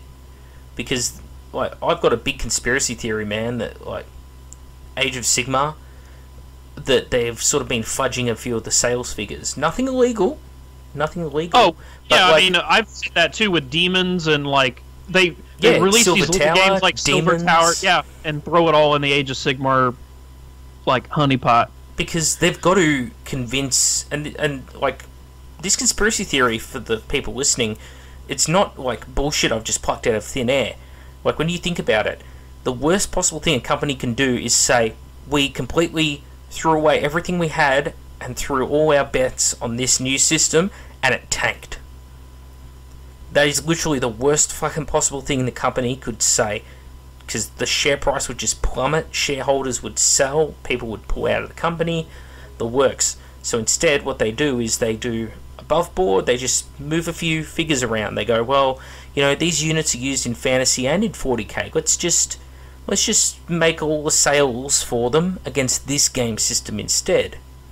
And that way it just sort of brings, and every company does it in their own way. Like, that's the other thing. Like, it's not a Games Workshop thing, if, like, Apple isn't selling many iWatches, they'll probably just turn around, and this is an example I am pulling out of my ass, but Apple, if they're not selling many iWatches, might turn around and include, like, iPhones in it somehow. They'll say, oh, well, like, they're using the same operating system or whatever, and this specific model, and I don't know, but that might be the sort of thing they could do.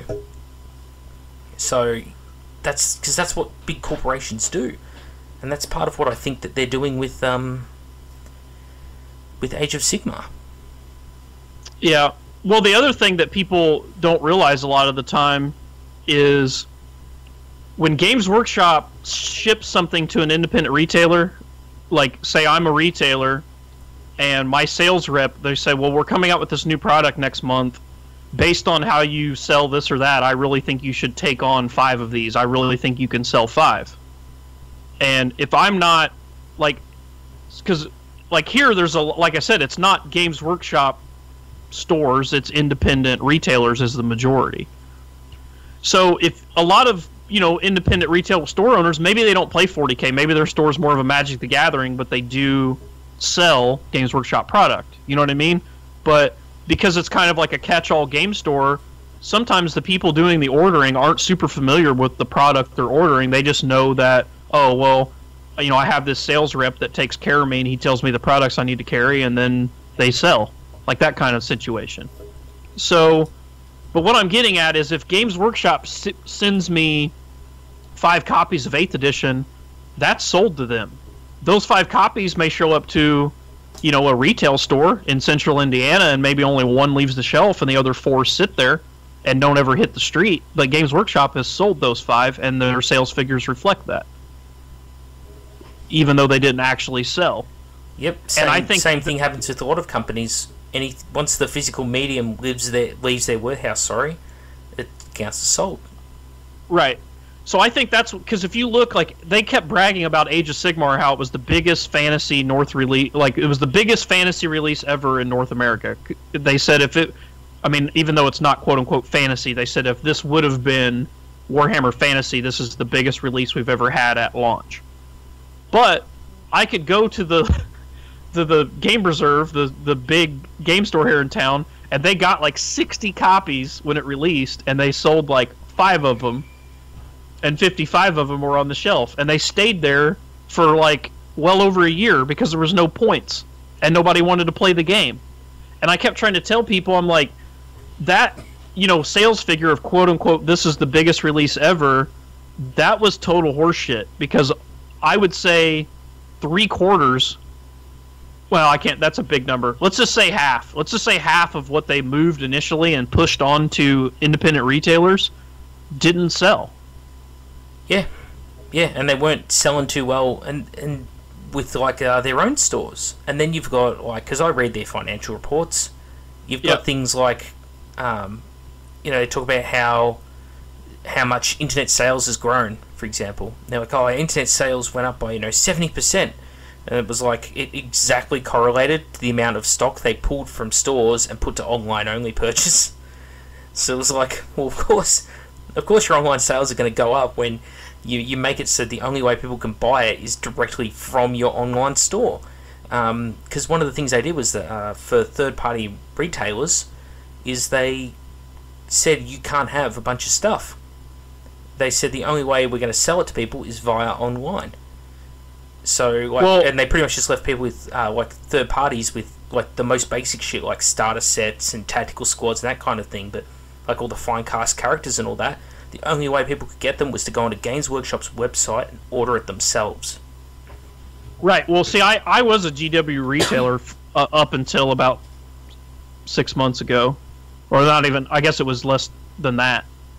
Basically, right about when 8th edition came out, I was just like, I'm over this shit. Because they push, like I said, they push a bunch of product on you that you may or may not want and may or may not ever be able to sell, and then you're just fucked. Then you just have it.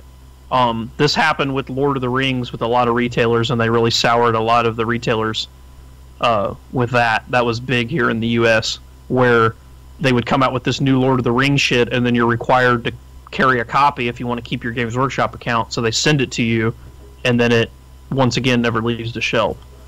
Well, Lord of the Rings is a funny one because, sorry to interrupt you there, but there was a lot of shady shit with like what I call identical units. So like they would release, years back in the old Lord of the Rings days, they released a unit of Warg Riders. And they were in plastic. And then, they originally were in metal, and then they made plastic versions like, 6 years down the line. But then they brought out new Hobbit Warg Riders. Just as many models in the box, pretty similar looking unit, probably a little bit more detail because newer sculpting tools and newer ways of casting, and they were double the price practically. And it was like, no wonder people aren't buying that. Yeah, I don't know. What was I saying before? Oh, about how sorry, before I interrupted. Okay. No. Yeah. So you were saying about online sales. So as an independent retailer, like you said, like I couldn't order, like, pick a model that's like Pedro Cantor for Imperial or for Crimson Fist. I couldn't, I could call my sales rep, or he would call me, and I'd put in my normal order. But if I told him I wanted Pedro Cantor, he'd go, "Oh, that was web store only." So I still got a discount on that as an independent retailer, but I had to log in to their web store just like any other customer and buy it. Now, when I put it in my cart, the price reduced. Now you don't get to buy it as at full wholesale. So like full wholesale for Games Workshop product for most retailers is 45%, And then for that web-only stuff, it's more like 35%, at least here in the U.S. So you didn't make as good of a profit margin on that stuff. But like you're saying now about this web store stuff, I almost bet that when I ordered that, even though I was a retailer ordering web-only stuff through the web store, they probably counted that as web sales, even though it's really not. Like, I've sold that at a brick-and-mortar store. I just had to order it through the web store instead of through my sales rep. I'd be curious as well if where like they have White Dwarf magazine issues where they have models included, do they count those models and that issue sold as part of a sales? Yeah, I don't know. I don't know. Like, because it's just little things. Like, they released dice this week at Games Workshop. Was it 1, 2, 3, 4, 5, 20 dice in a box for $35 Australian. That's like, for that same price, I go to Chessex, much better brand, and get almost double the dice. So, you know, someone will turn around and say, oh, well, you know, it's sculpting and it's injection molding machinery, and, you know, someone had to design that. It's like, no. That's just, you know, shit that shouldn't be that expensive. And again, like, if you're a third-party retailer and you put Games Workshop's dice on the shelf and you put Chessex dice on the shelf, which one are people going to, you know, go to, gravitate towards? Yeah, I mean, it really just depends. I mean, that's one thing you can say about Games Workshop. There are people who are, like, just so pro Games Workshop, they will spend, it seems, any amount of money and put up with any amount of crazy stuff that Games Workshop does and just write it off as if it's nothing, and sometimes even think that it's a positive. Well, yeah, it's sadly true. I guess they're like the Apple of miniature wargaming. Yeah, I'd say that's a good analogy. They've just great brand recognition, but again, like, I think what's leading them down is, like, because in my town, Games Workshop's not huge. Their product is, the local hobby store is very Magic the Gathering oriented, and then it's probably a pretty much even split between X-Wing, Infinity, 40k for the rest of sort of the main flow of hobby, what people are buying. So yeah, that's what they're competing with out in the regionals, and if people have only got so much disposable income to spend, and they look at Games Workshop and they see this sort of clusterfuck of models on the board, and then they look at, you know, a game like Infinity, which has some pretty great sculpts. You know, it's not a game system I'm into, but it looks great to see it in action. You know, they compare those two things to one another. Which do you think that people who are drawn in by looks are going to go towards? And that's part of why I think they've gone to, like, this more StarCrafty look. Is it's just a subtle way of trying to remind people of something they already know, as part of, like, that, again, brand recognition. Maybe they don't know Games Workshop, but they probably know StarCraft or Warcraft. I'd like to get an Infinity player, because Infinity is, like, super rules intensive and tactical, and make them demo a game of 8th edition just to get their opinion on it. It'd be hilarious. I'd like to see it done. I agree. I don't know. Every Infinity player I've ever met just hates Games Workshop's rules with a passion. They may like the game still. They may like the miniatures, but they fucking despise the rules. I think it's because Infinity's not a casual game, or as casual a game. Right. Yeah, I found that with Dark Age. I'm big into Dark Age currently. It's like a skirmish game. You like the average game that they tell you to start with. So you play. It goes up in. I think the basic game is 500 points, and then a lot of tournaments play 750 points, and then occasionally people will play 1,000 points, and most models average about 75 points. So you, at 500 points, you typically have, you know, 5 to 6 models on the board to play it. But I've noticed a lot of people in the Dark Age community are the same way. You know, a lot of people started with Games Workshop and then they found something else, and now they just can't. It's a gateway drug into miniature wargaming. That's what it is. Right. Like Right. Bolt Action. Bolt Action is another one. I've seen so many people who started with Games Workshop give it the flick in favour of Bolt Action. Because they're like, man, this rule set is tight. You know, and they give you pretty compelling arguments for it. And I'm the sort of guy that when like someone says, oh, you know, you should check out this game, I will. I was at an event at the end of the year, just before Christmas up in Townsville. And I was playing in the 30k games going on there with like Tim and Michael and a whole bunch of other sort of regulars in the scene. And there was 40k going on the next set of tables, and that looked like fucking AIDS. There was Age of Sigmar going on as well, with probably half the players that 30k had, you know, and a lot of the 30k players came in from interstate, so that's sort of saying something about how willing people are to play the game. In fact, some of the people playing 30k also were playing Age of Sigmar, so it was just, for them, it was just they didn't give a shit, you know, game. Right. 30k was sort of their poison, and they were just playing some Sigmar for something else to do. But then there was the Bolt Action guys, and someone said, Bolt Action's really good. So I walked over to the tables and just started watching people playing it. And I was like, I get why people are into this game. Because it's the exact opposite of what 8 Dead is. Every little fucking decision mattered. And there was like major penalties, like, yeah, you could go out and you could like take a bunch of like fucking panzers in your army, you know? Make yourself a little German tank brigade. But you can't hold objectives. You know, like, and there's armor facings, there's, you know, their morale system is a lot better.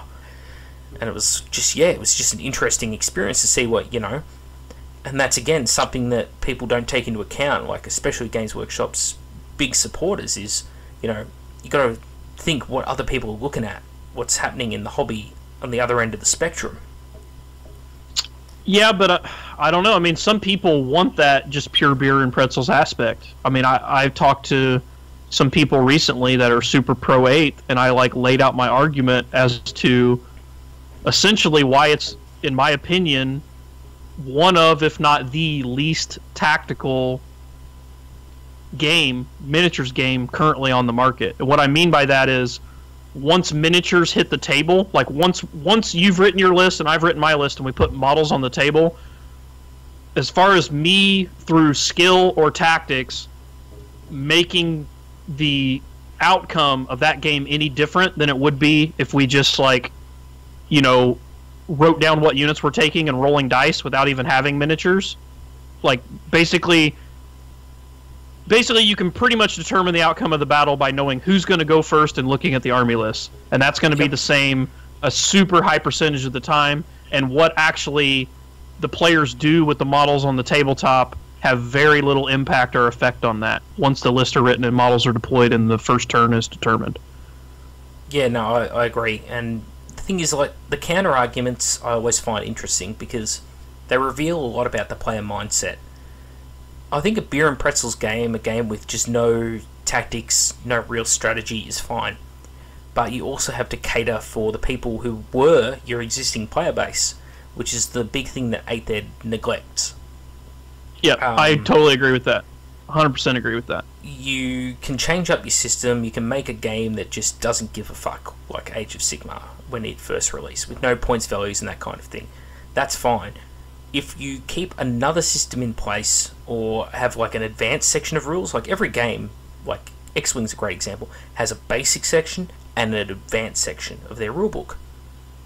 And Games Workshop now does, but the basic section and the advanced section are almost identical, when what it should be is it should bring in that tactical depth where, like, you know, your armor facings do count, where, you know, special rules come into play more, that kind of thing. But they didn't do that. So instead what you're left with is something that doesn't appeal to people who like strategy. Yes, it appeals to everyone who doesn't want to do that. And then, you know, that's where you get your divide. Like, Warhammer fans would have been pissed that the old world got destroyed. But they would have been less pissed if they still had a game that was similar to their existing game. But instead, it got taken away from them, and their fluff got taken away from them, their written rules, and their world that they, you know, identified with. Because both the things that they liked about the game were taken away, there's no draw for them to, you know, play the new one. That's sort of my long rambling look at it. Right. Well, no, I get it, because it's like, that's my complaint about 8th edition. That you hit the nail on the head. That's exactly how I feel about it too. Is, I mean, I personally would never play it because it's so. To me, this is my personal lens looking at it. It's so dumbed down and so intellectually devoid of what I'm looking for in a game. I mean, I would be so bored with it, like, just so fast. Like, I would paint a whole army, do whatever, and then just not be inspired to play games with that army. Which, now in Heresy, it's kind of the reverse of that. Like, I'll come up with the concept of, well, I don't, like, I'm wanting to do this, I'm working on this Death Guard army because I'm about to take MKA, and I needed to pick a Legion to do for MKA. So I decided to go Death Guard, and I was thinking, what's Death Guard? What's a cool theme for Death Guard? So I was like, how about we just do, like, maximum Land Raiders? So no matter what infantry I take, it's all just mounted in Land Raiders, just tough as fuck, you know what I mean? Like, a bunch of, like, Terminators, whatever, and take Land Raiders. And then I was like, well, I don't see a lot of Achilles Land Raiders, and they're even like a tougher version of a Land Raider, and I don't see them a lot. So let's try to do a siege theme list and do a bunch of Achilles Land Raiders and put some machine killer vets with some melta-guns in there, and I'll take a siege breaker, and then I'll put these, you know, some Terminators and a Land Raider, you know what I mean? And it kind of grew from there. But then I can use tactics to make that work on the battlefield. Even though, I mean, I don't. It's like not an optimized force, but it's a force you want to play.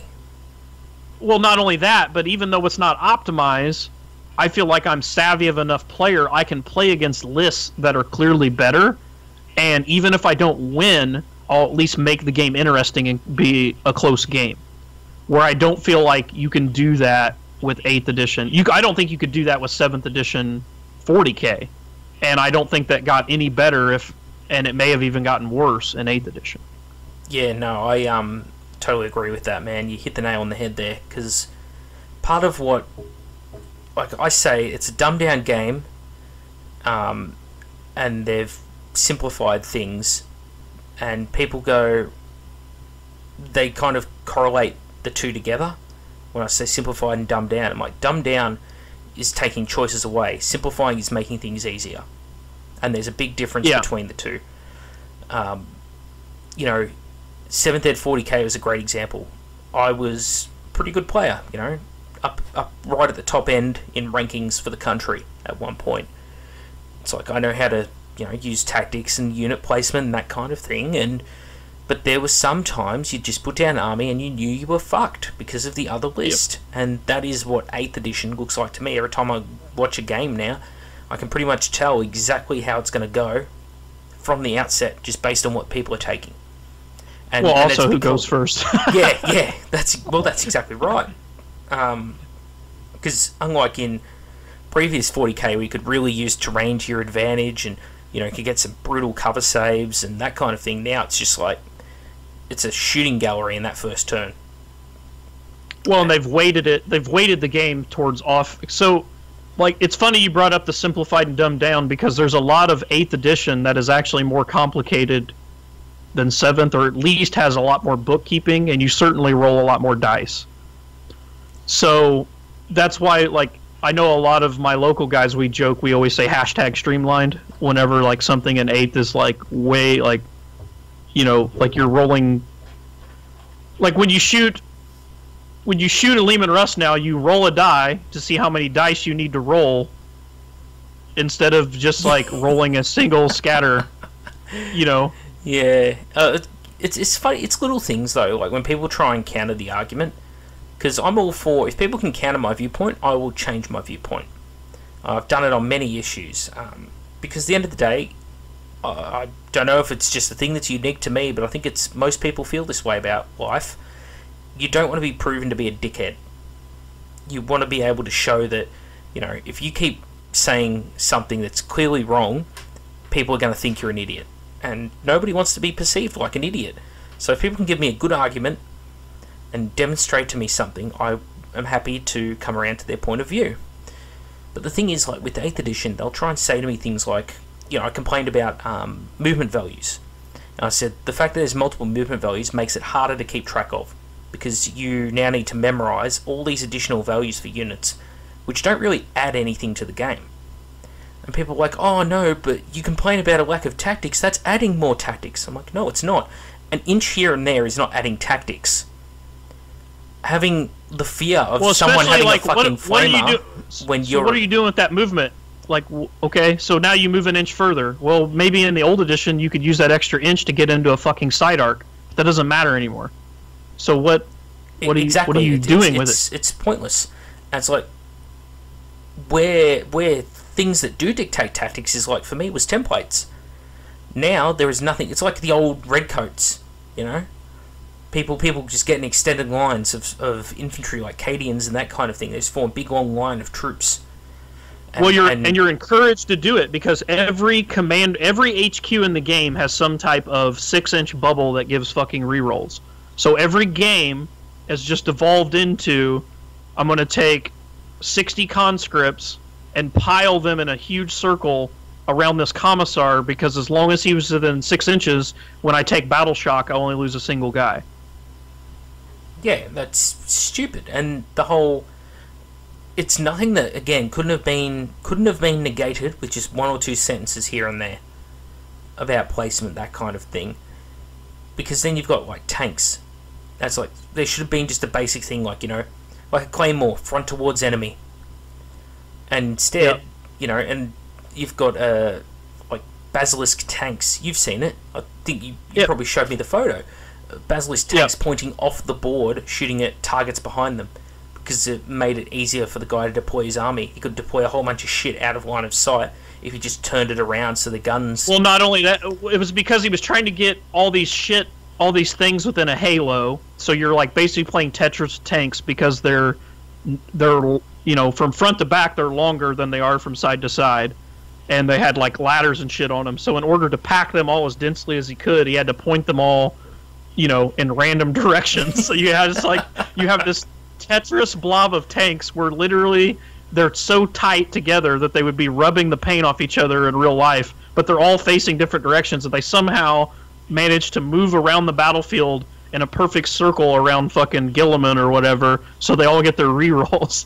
And then they're like, people are like, well, you're supposed to just imagine that they're doing this. I'm like, I can't imagine that, sir. Like, it's just a giant blob of bullshit. I love people, like, the disambiguation of it, where they're trying to, like, tell me that, oh, you know, that's just its ending position. You've got to imagine what it does before it gets to that position. So I'm just imagining, like, a basilisk just doing mad donuts, just spinning in circles, firing shots into the air every time it does a revolution. Because that's the only way I can see it doing that.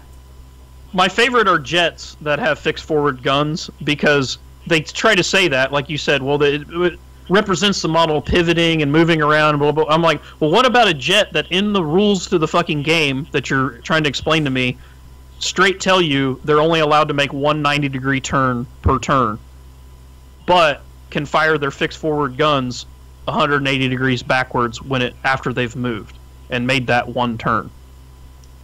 Well, part of what made shooting great was part of the immersion was the visualization of it. When you walked up to a squad previously and they were tightly packed together, you'd rub your hands in glee if you had a flamer, because you're like, I know how this is going to go. And then you visually saw it, because you would put a template down. You could see exactly what's happening. That builds immersion. Now, you move up a squad and you're like, okay, I'm now going to roll an imaginary dice, and that's the imaginary amount of shots I get. And now it generates this imaginary hits, and it's only subtle, but it's taking some visualization, some immersion away from the game. Same as morale. Like, morale... I know a lot of people who were arguing for change with, like, going forward with 8th edition. They were arguing about things like initiative, activation phases, that kind of thing. The psychic phase is a huge one. Removal of formations was another one. All things I covered on my channel. Because I was very critical of 7th edition. And I covered all these things. No one was complaining about, oh yeah, well look, I don't think armor saves are good. I don't think cover saves are good. I don't think morale works. The shooting phase needs to be completely different. Oh, templates are just terrible. Like, I'm sure people were complaining about those things, but not in, like, significant numbers. You know, like, I think Games Workshop just decided change for the sake of change, and I don't think that's ever a good thing. I don't know. Sometimes I wonder, it's like they made that decision to do Age of Sigmar the way they did with it being dumbed down, and I know for a fact that, I mean, I was one of them. I was like, I would never play that game. Look how dumbed down it is. And then I would immediately compare it to 40K or 30K because they're in the same family of products and owned by the same company. So I almost wonder if Games Workshop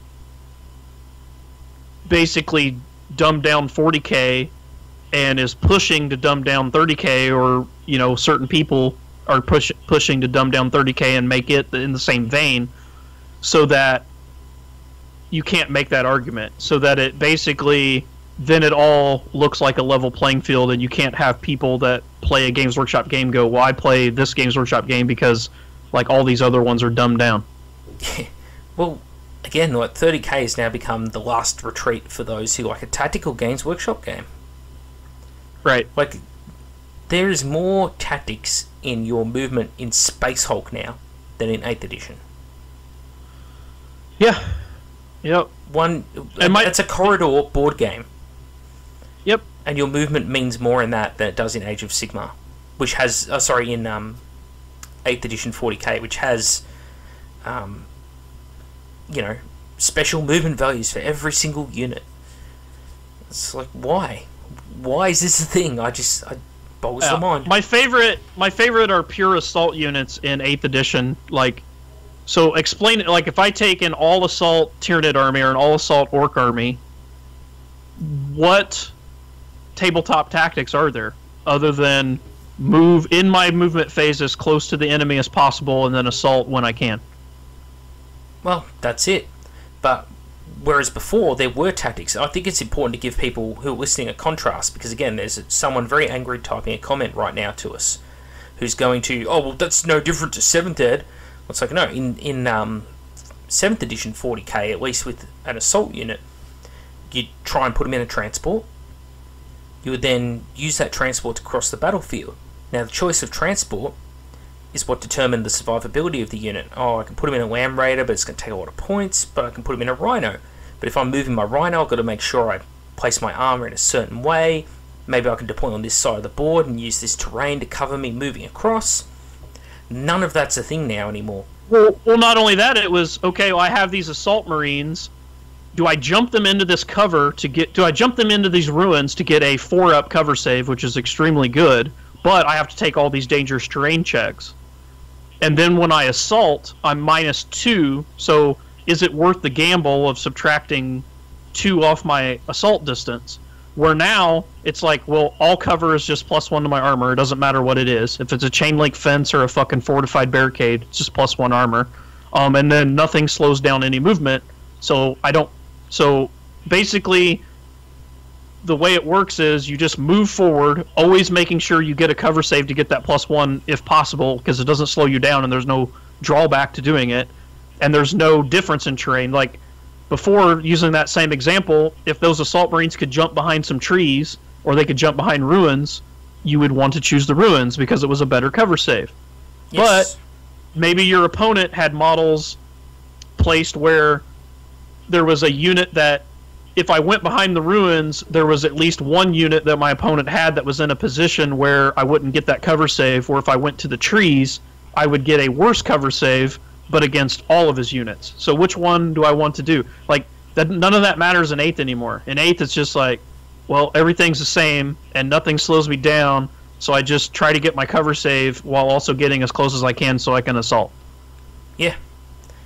At the same time as, again, ruining the immersion because the cover saves are all the same thing.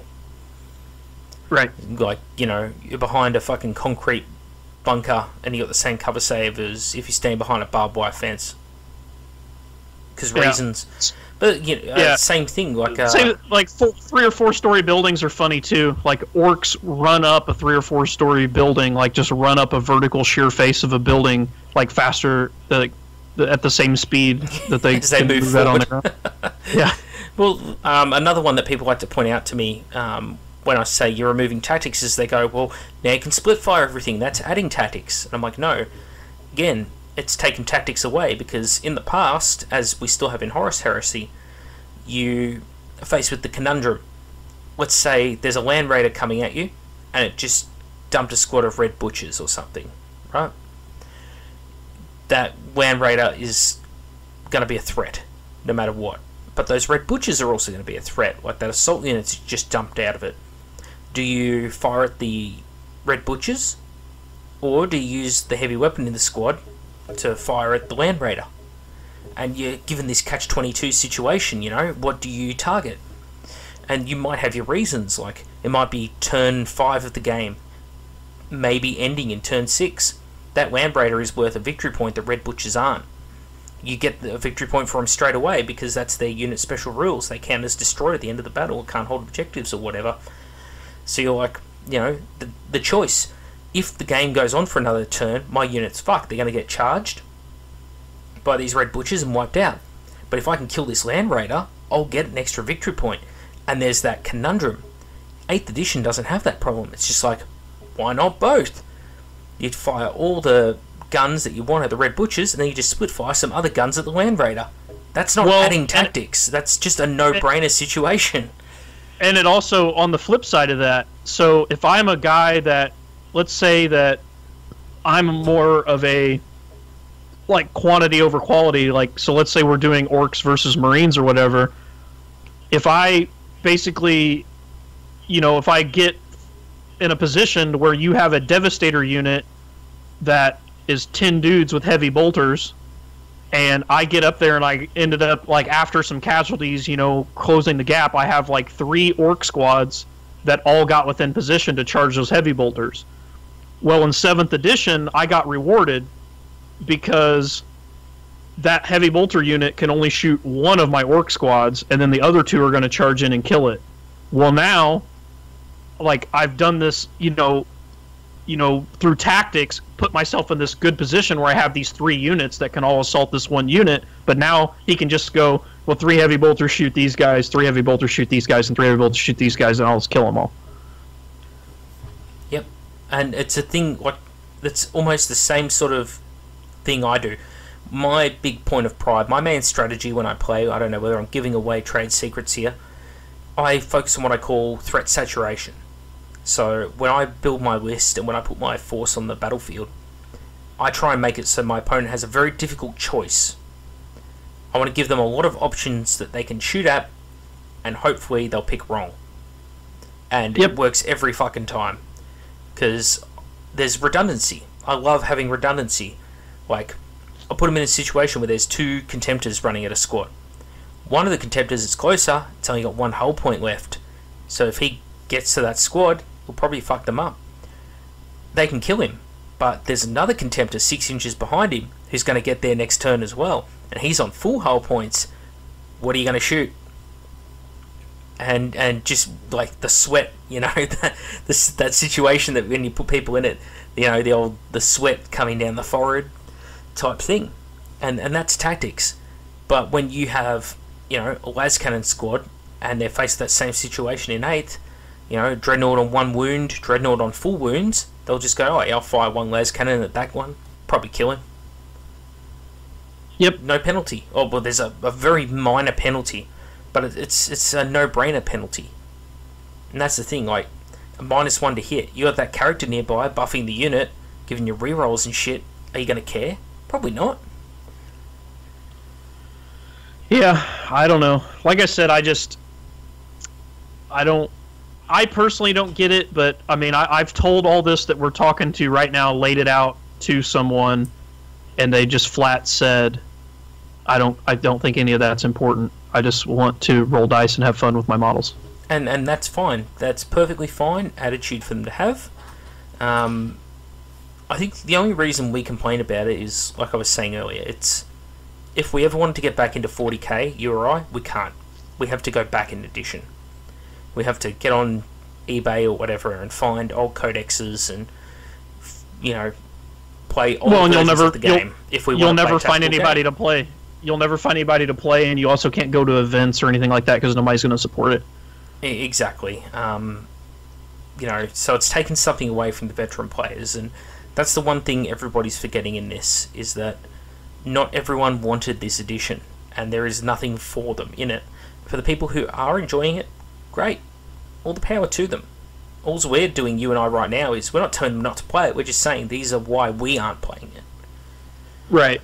So... Well, I mean, and even if I am telling them not to play it, like, I'm not going to come to your house and take your models from you. Like, I don't, like, they're just opinions. Like you say all the time on this show, like, this is just my opinion. I'm just saying it, you know? That's it. Say what you will. That's it. And, you know, everyone's entitled to have an opinion. And, you know, such is life. Yeah, I don't know. I hope that Heresy, you know, stays more in the vein, because that I'm with you. I think it's so funny. Like, everybody, like, oh, well, you just like 7th Ed and 7th Ed sub, blah, blah, and I'm like, well, actually, my favorite edition is probably 5th edition. So yeah, I mean, if they want to, I'm fine with them changing. Like, if they wanted to change, fine. I mean, I was against pretty much any change to Heresy just because of the amount of extra stuff that is, like, all the extra missions, all the Zone Mortalis, and then as Forge World's also way slower and has way less people than Games Workshop, so if they wanted to do a full change, it would take so long and be such an excruciating process to basically get to where we're at now with new rules that I don't know that even if the rule set was slightly better, I don't know that it's worth it. Well, the other hit there is the fact that, you know, not everything's out yet. So if you play Blood Angels, Dark Angels, White Scars, and their books, for whatever reason, came out in 8th edition format, great. For those who want to still play 7th Ed, they're fucked. Yeah, but I mean, I guess what I'm saying, like, I could see the argument of, like, well, you know, who cares there? Like, that's just the thing. I mean, I get what you're saying as well, but there are going to be people just go, well, that's just what the new edition is. But I mean, I'm just getting at, like, it's just... I mean, I don't think 8th is... I think it's inferior to the current Heresy set by a wide margin, personally. So I feel like adopting 8th, you would be adopting worse rules, and then also you're basically hitting the reset button on so many years of work. Like I said, look how long it's taken to get to this point, and look how many extra cool scenarios and missions and add-ons and, you know, resources, and I mean, even me, just like special missions and shit I've written that are compatible with this edition of the rules for events that I've run, that I've sent that mission packet all over the world, like Centurion mode that the Eye of Horus guys came up with, like the, you know, stuff that Freddy has created, like decks of cards that he's given away at Scandus and shit like that. That's all for, you know, the current style of rules. I mean, all of that would be pointless, and all of that would be totally wasted and just, you know, not valid anymore if they, you know, go away from what they're currently doing. Well, it's funny you say that, because, like, that is what happened with 40k. It was an evolution of 3rd edition. 3rd edition was a massive shake-up from 2nd, but everything since then has just been adding more to 3rd edition. Right. For whatever reason. And they just threw it all away. Right. All of it. Well, and some of it was pretty funny, like... Oh, sorry, go ahead. I was just going to say, if people want to talk about a simple version of 40k, it's not 8th, it was 3rd. You go back and play 3rd edition now, you'd be shocked at how simple an edition it is, even though it's essentially the same game as 7th Ed. Yep. Well, that's what killed me, is they sold it as simplified. They sold 8th edition as simplified, but it's really not. Like you said, they went away, like the... Getting rid of armor save modifiers was like a big thing that people threw a shit fit about when 2nd went to 3rd, and that was all done, you know, with quote-unquote simplification. The same thing with the adding in of universal special rules and things like that. And then when 8th rolls around, they threw all that away again for simplification. And it's like, now, which is it? It can only be one.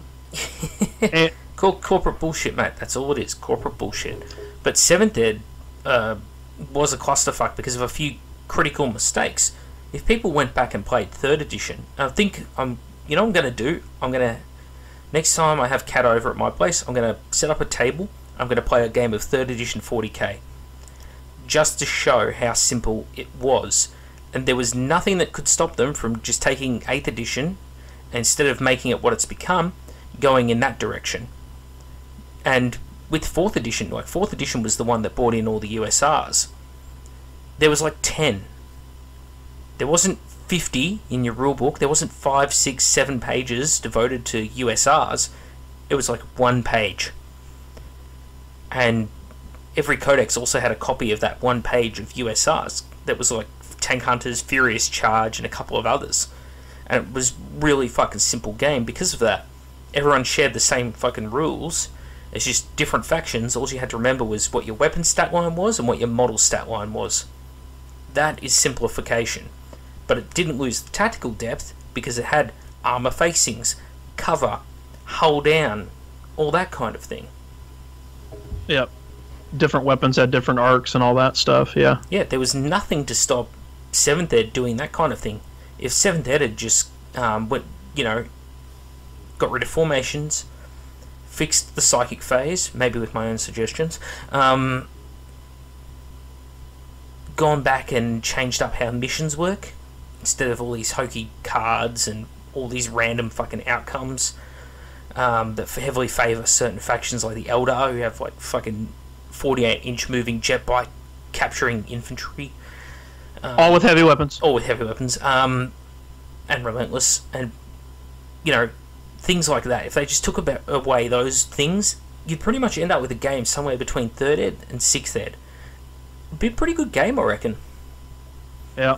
That's why I still think 5th was the best core rules. I don't think 5th edition overall, I don't think I had the most fun in 5th, just because Matt Ward got in there and fucked up a lot of the codexes, but I still say the core rule set itself was probably my favorite core rule set. It was a pretty good rule set. The only thing, I remember bitching about it at the time, but the only thing that I could really complain about with the benefit of 2020 hindsight was the missions. That's it. That and multi-wound models, how you could disperse the wound, like yeah, if you armed everybody different in a unit. But I mean, that could have been fixed with one line of writing rules that. Yes, but that also the key thing with that was it affected specifically like Grey Knights, which was a Ward codex, which is sort of an outlier to the edition. Right. Or orcs, you could take knobs and arm basically any unit that was multiple wounds, that could every single model in the unit could be armed differently. Yeah, knobs, knob bikers, Grey Knight paladins. Yeah. Fuck. There's a couple of units, but it wasn't widespread. Wasn't widespread. Right. But it was a pretty good addition. The only thing that I didn't like was kill points, because there were times I'd fought like Grey Knights, for example. Pretty much tabled them. They had one model left. I still got most of my army, but they got more kill points because they killed more whole units. In 3rd edition, it was the actual points value of what you killed was your kill points. Yeah, and they're called battle points, right? Yes, and then there was holding the consecutive quarters of the table. You had a unit in it, and the other guy didn't, you held it. If you both had a unit, no one held it. Really fucking simple. And it was a great way of breaking deadlocks. Like, because part of the problem with, like, 5th edition was heaps of times you'd see people get draws. And it was like, if you had table quarters, the person who deployed their forces more wisely and more strategically could still pull the victory for having those quarters. Whereas the other guy, often people would just play for the draw in 5th edition. So, that's my 2 cents on 5th versus 3rd. Yeah. Well, I guess the other important lesson that always killed me was there were editions that did certain things extremely well that no one complained about and everybody liked, and Games Workshop would just throw that out and change that for like seemingly no reason. Yeah, probably the psychic phase, moving to... I can't figure out which is worse. 5th going into 6th or 6th going into 7th? Probably 6th going into 7th. The powers were all over the shop, though, in 6th, so... Yeah, that, and once again, like making everything scoring. I still think that was a huge mistake, and I think that that's still a huge problem with 8th edition. A big one for me, call me old school if you like. I remember a time when units didn't all have special weapons or heavy weapons or assault weapons or power weapons. Like when Incubi were a very special thing, like in 3rd edition, because they were one of the few units in the game that had all power weapons. And then all of a sudden, at some point around 5th edition, just whole units started getting access, like Vanguard veterans. You know, they weren't a thing, but they became a thing, and it added too much. It sort of blew away the old rock paper scissors mentality, where you could, you know, counter things. Where movement was important, and you had to like get certain matchups in order to make it work. Yeah, we had like things like Terminators. The reason a lot of people stopped using Terminators, which is totally gone in 8th, because you have a 16.3% chance of hurting anything in the game, because just roll 6s, bro. Yeah, just roll 6s. Something may have a lot of runes, just roll 6s, man. And also things that cause D6 and D3 and all fucking different numbers of wounds, and like I loved the old vehicle penetration and glancing tables in 3rd and 4th. They were great. Don't know why they moved away from them. They weren't hard tables, they were really simple. And they worked. And then they just kept making it more difficult, where you started like AP, started modifying it, and if it was a melter weapon, like if it was melter weapon. Melter weapon always had that 2d6 pen, but it was like your AP started to modify the value, and then there was the USR, the tank hunters, that would also add to the you re-roll it and all kinds of things, and it didn't need it. The game didn't need it. They just did it for the sake of change, saying, look, it's a new edition, it's totally different, you should go out and buy it, everyone. Yeah, they seem to do that a lot. But yeah, I don't know, I'm not... we probably both come across as really negative, but we're just sort of... I think the big point here we're trying to make is we're trying to show our experience over the years and all the different things we are thinking about when we're comparing the game systems and saying why we do and don't like things.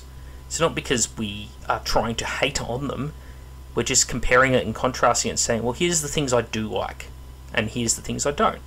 And that's all we're trying to say to people. Yeah.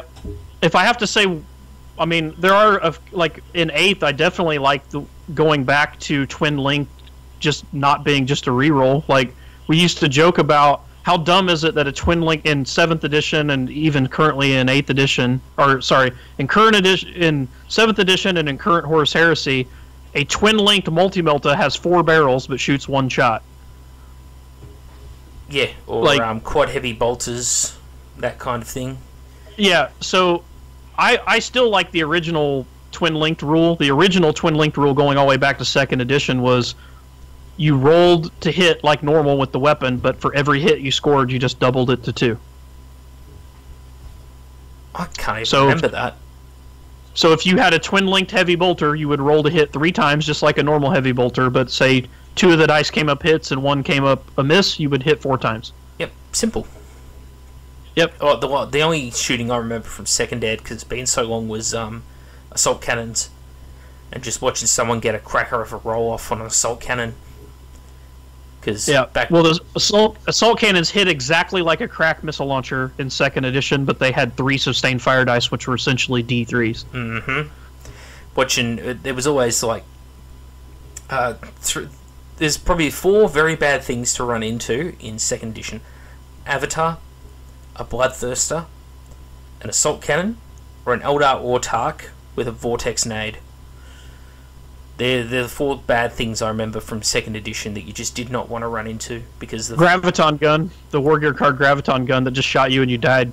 Oh yeah, that's a bad one.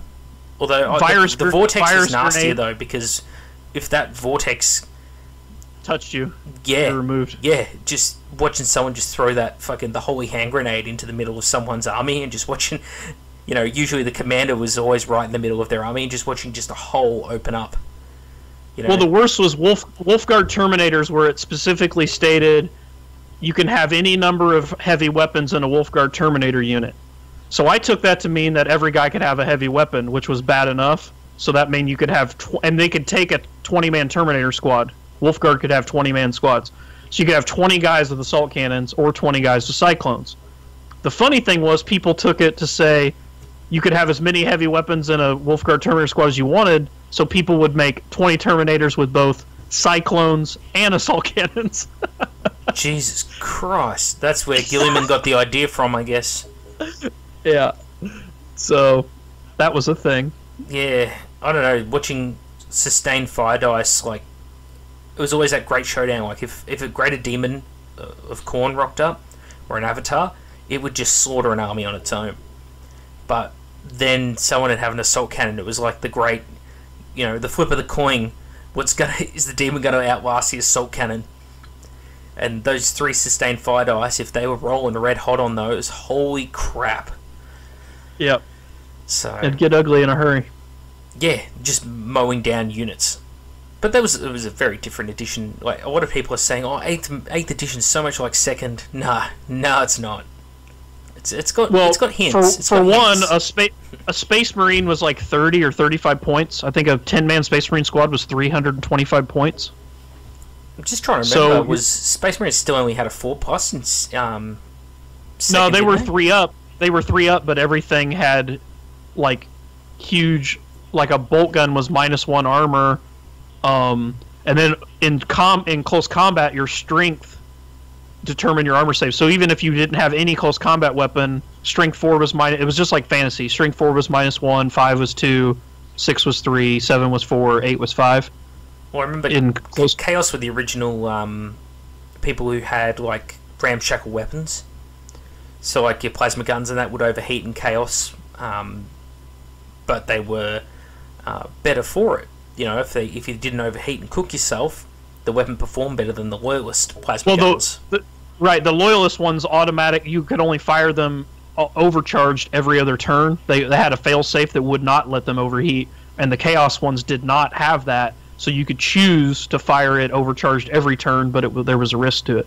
Yes, which was again something that's not in 8th edition. Same as movement values. Yes, there were movement values in second, but I'm pretty sure 5 inches.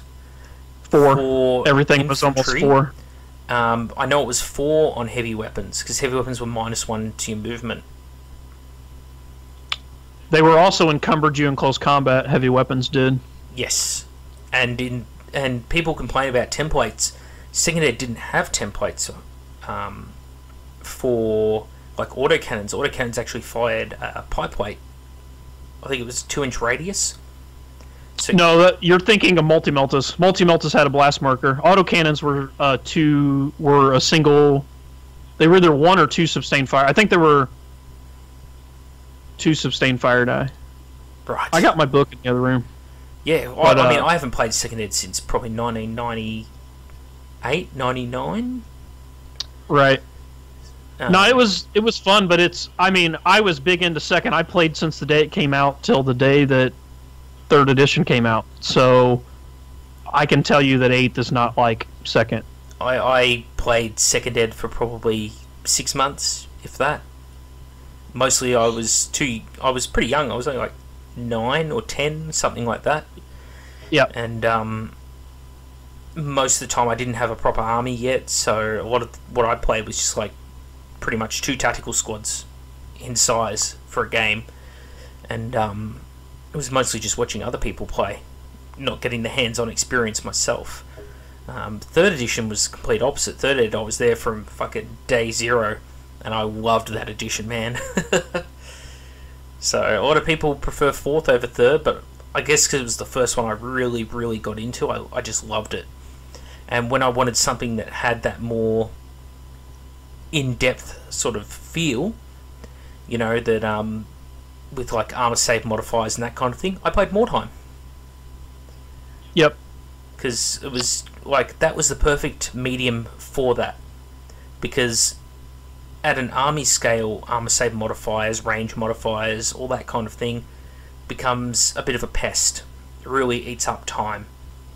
Whereas in a That skirmish was the format, problem with second edition, was it just took forever. In close combat, you fought one model versus one model. well, it was like very similar to Lord of the Rings system. Yeah. For how much it can devolve into a stalemate. Well, for people who want to know, people who are current that never played any of these, if you play Shadow War Armageddon, imagine playing Shadow War Armageddon with a 40k style army, and that's pretty much what second edition was. That's a pretty good comparison actually.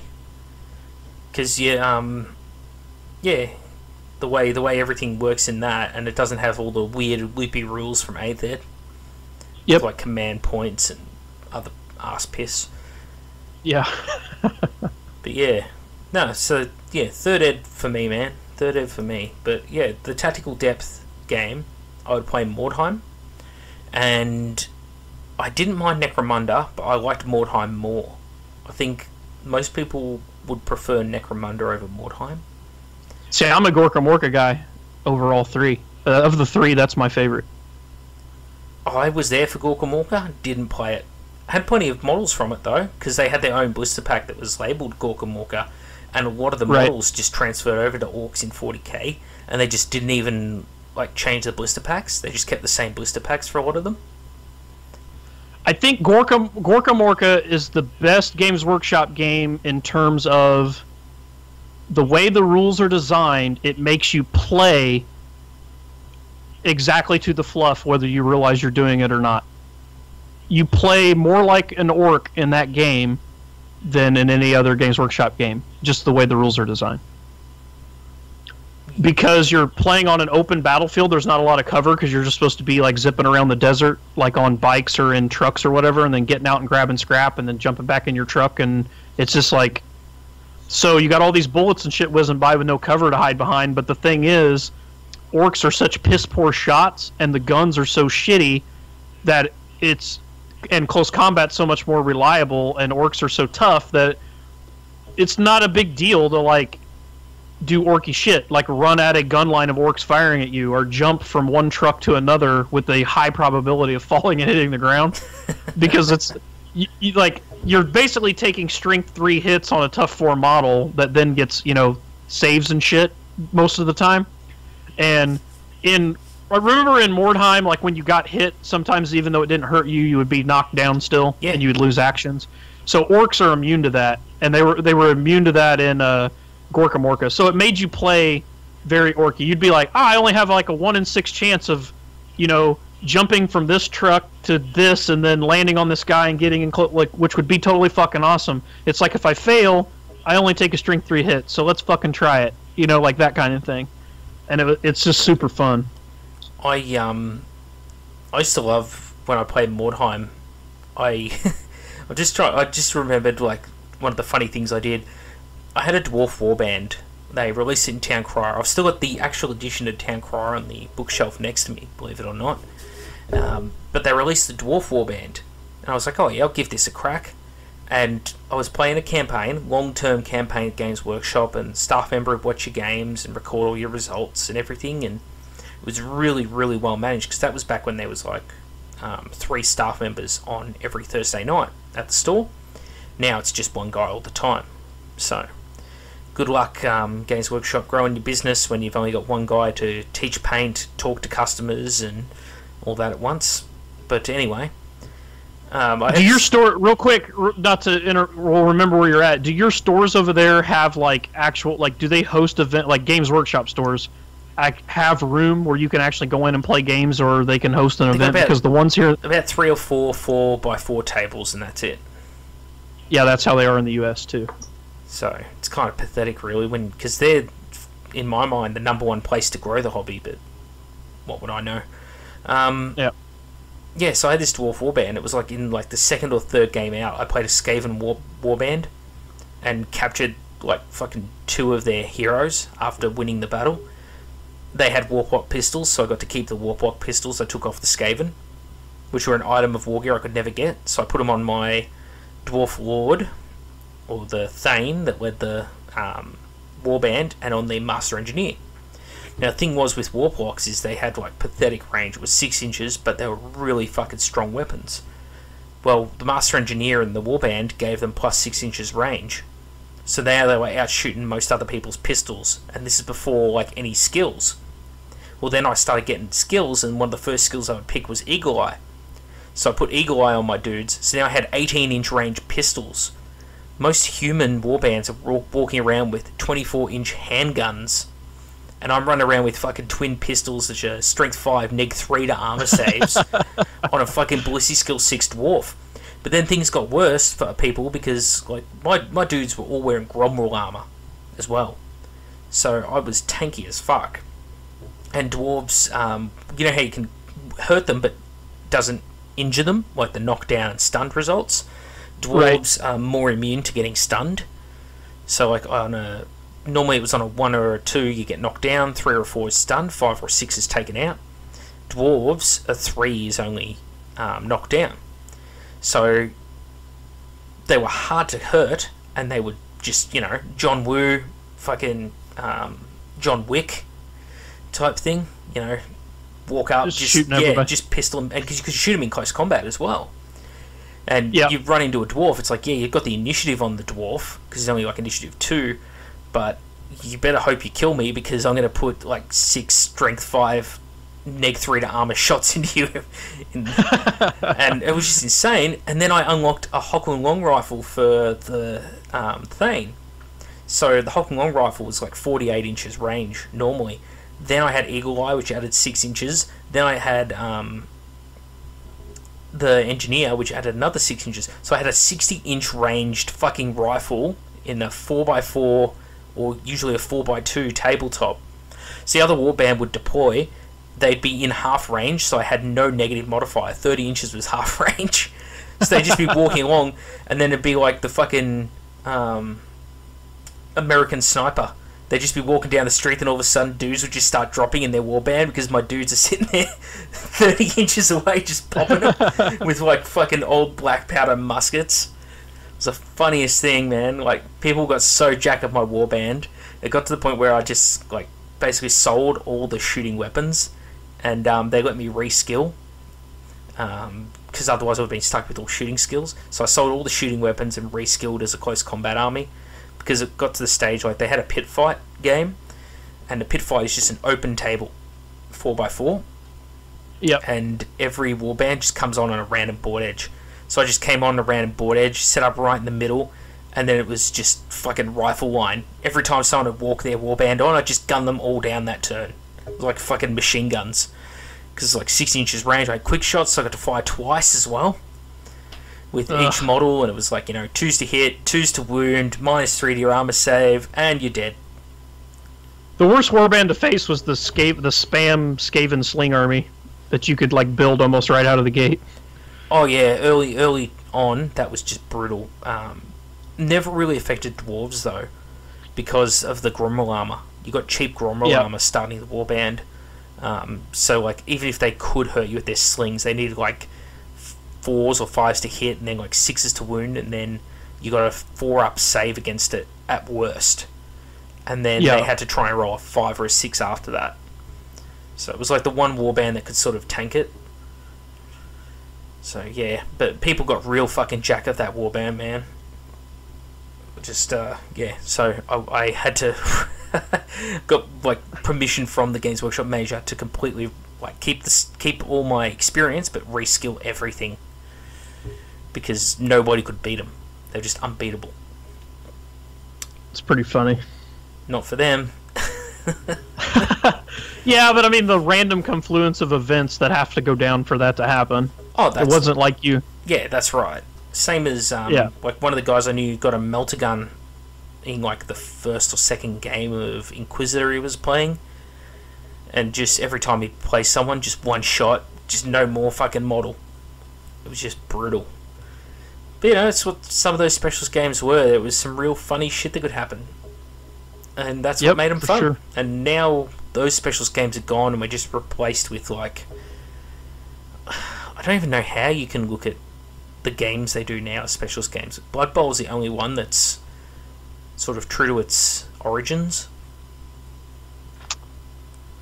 Yeah, I mean, I haven't played Silver Tower to know, but supposedly it's pretty close to the original Warhammer Quest, but they don't really support it. They just kind of released it, and then whenever they make new characters for Age of Sigmar, they just kind of half-heartedly write some kind of rules to use it in Silver Tower. Yeah, I've heard that as well. Bit of a shame. But, Anyway, man, I've kept you for long enough. I'm sure the viewers have probably had their fill of me for the day. Me too. But, really want to thank you for coming on and helping out while Kat's not around. No problem, man. Glad to help you guys out, and I hope Cat gets better soon. I messaged him last night, check on him, make sure he's doing okay. Seeing if he wanted me to send him a jump rope or some shit. No, send him. This is something I said to Cat. I'm like, I wouldn't mind losing a leg, as long as I got like a cool Terminator leg. But that's not the sort of leg you get. Instead, you just get like a pogo stick on the end of a bowl, and then that's just what they put over you on the end of your stump, and it's just not cool. So yeah. Anyway, man, thanks very much for coming on. I hope everyone enjoyed just a chat. That's all this episode was. And yep. If you just want to tell people where they can catch you as well, if they like your stuff and they've not actually heard of you before.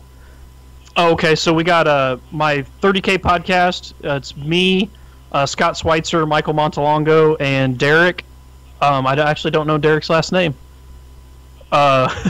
It's Radio Free Isfahan. You can find it on iTunes, SoundCloud, all that stuff. And then I do a podcast for a Dark Age by Cool Mini or Not. It's called Echoes of Samaria. That's also on SoundCloud, iTunes, and on all that stuff as well. Beautiful. So yeah, anyone who's listening and actually really wants to check those things out, and I do encourage you to, there's some great stuff out there, please do so. I'll try and put links in the information below the video, and you should be able to just click on those and find your way there. I'm Mac with the Outer Circle. This was Ryan Kimmel, and we'll see you all next time.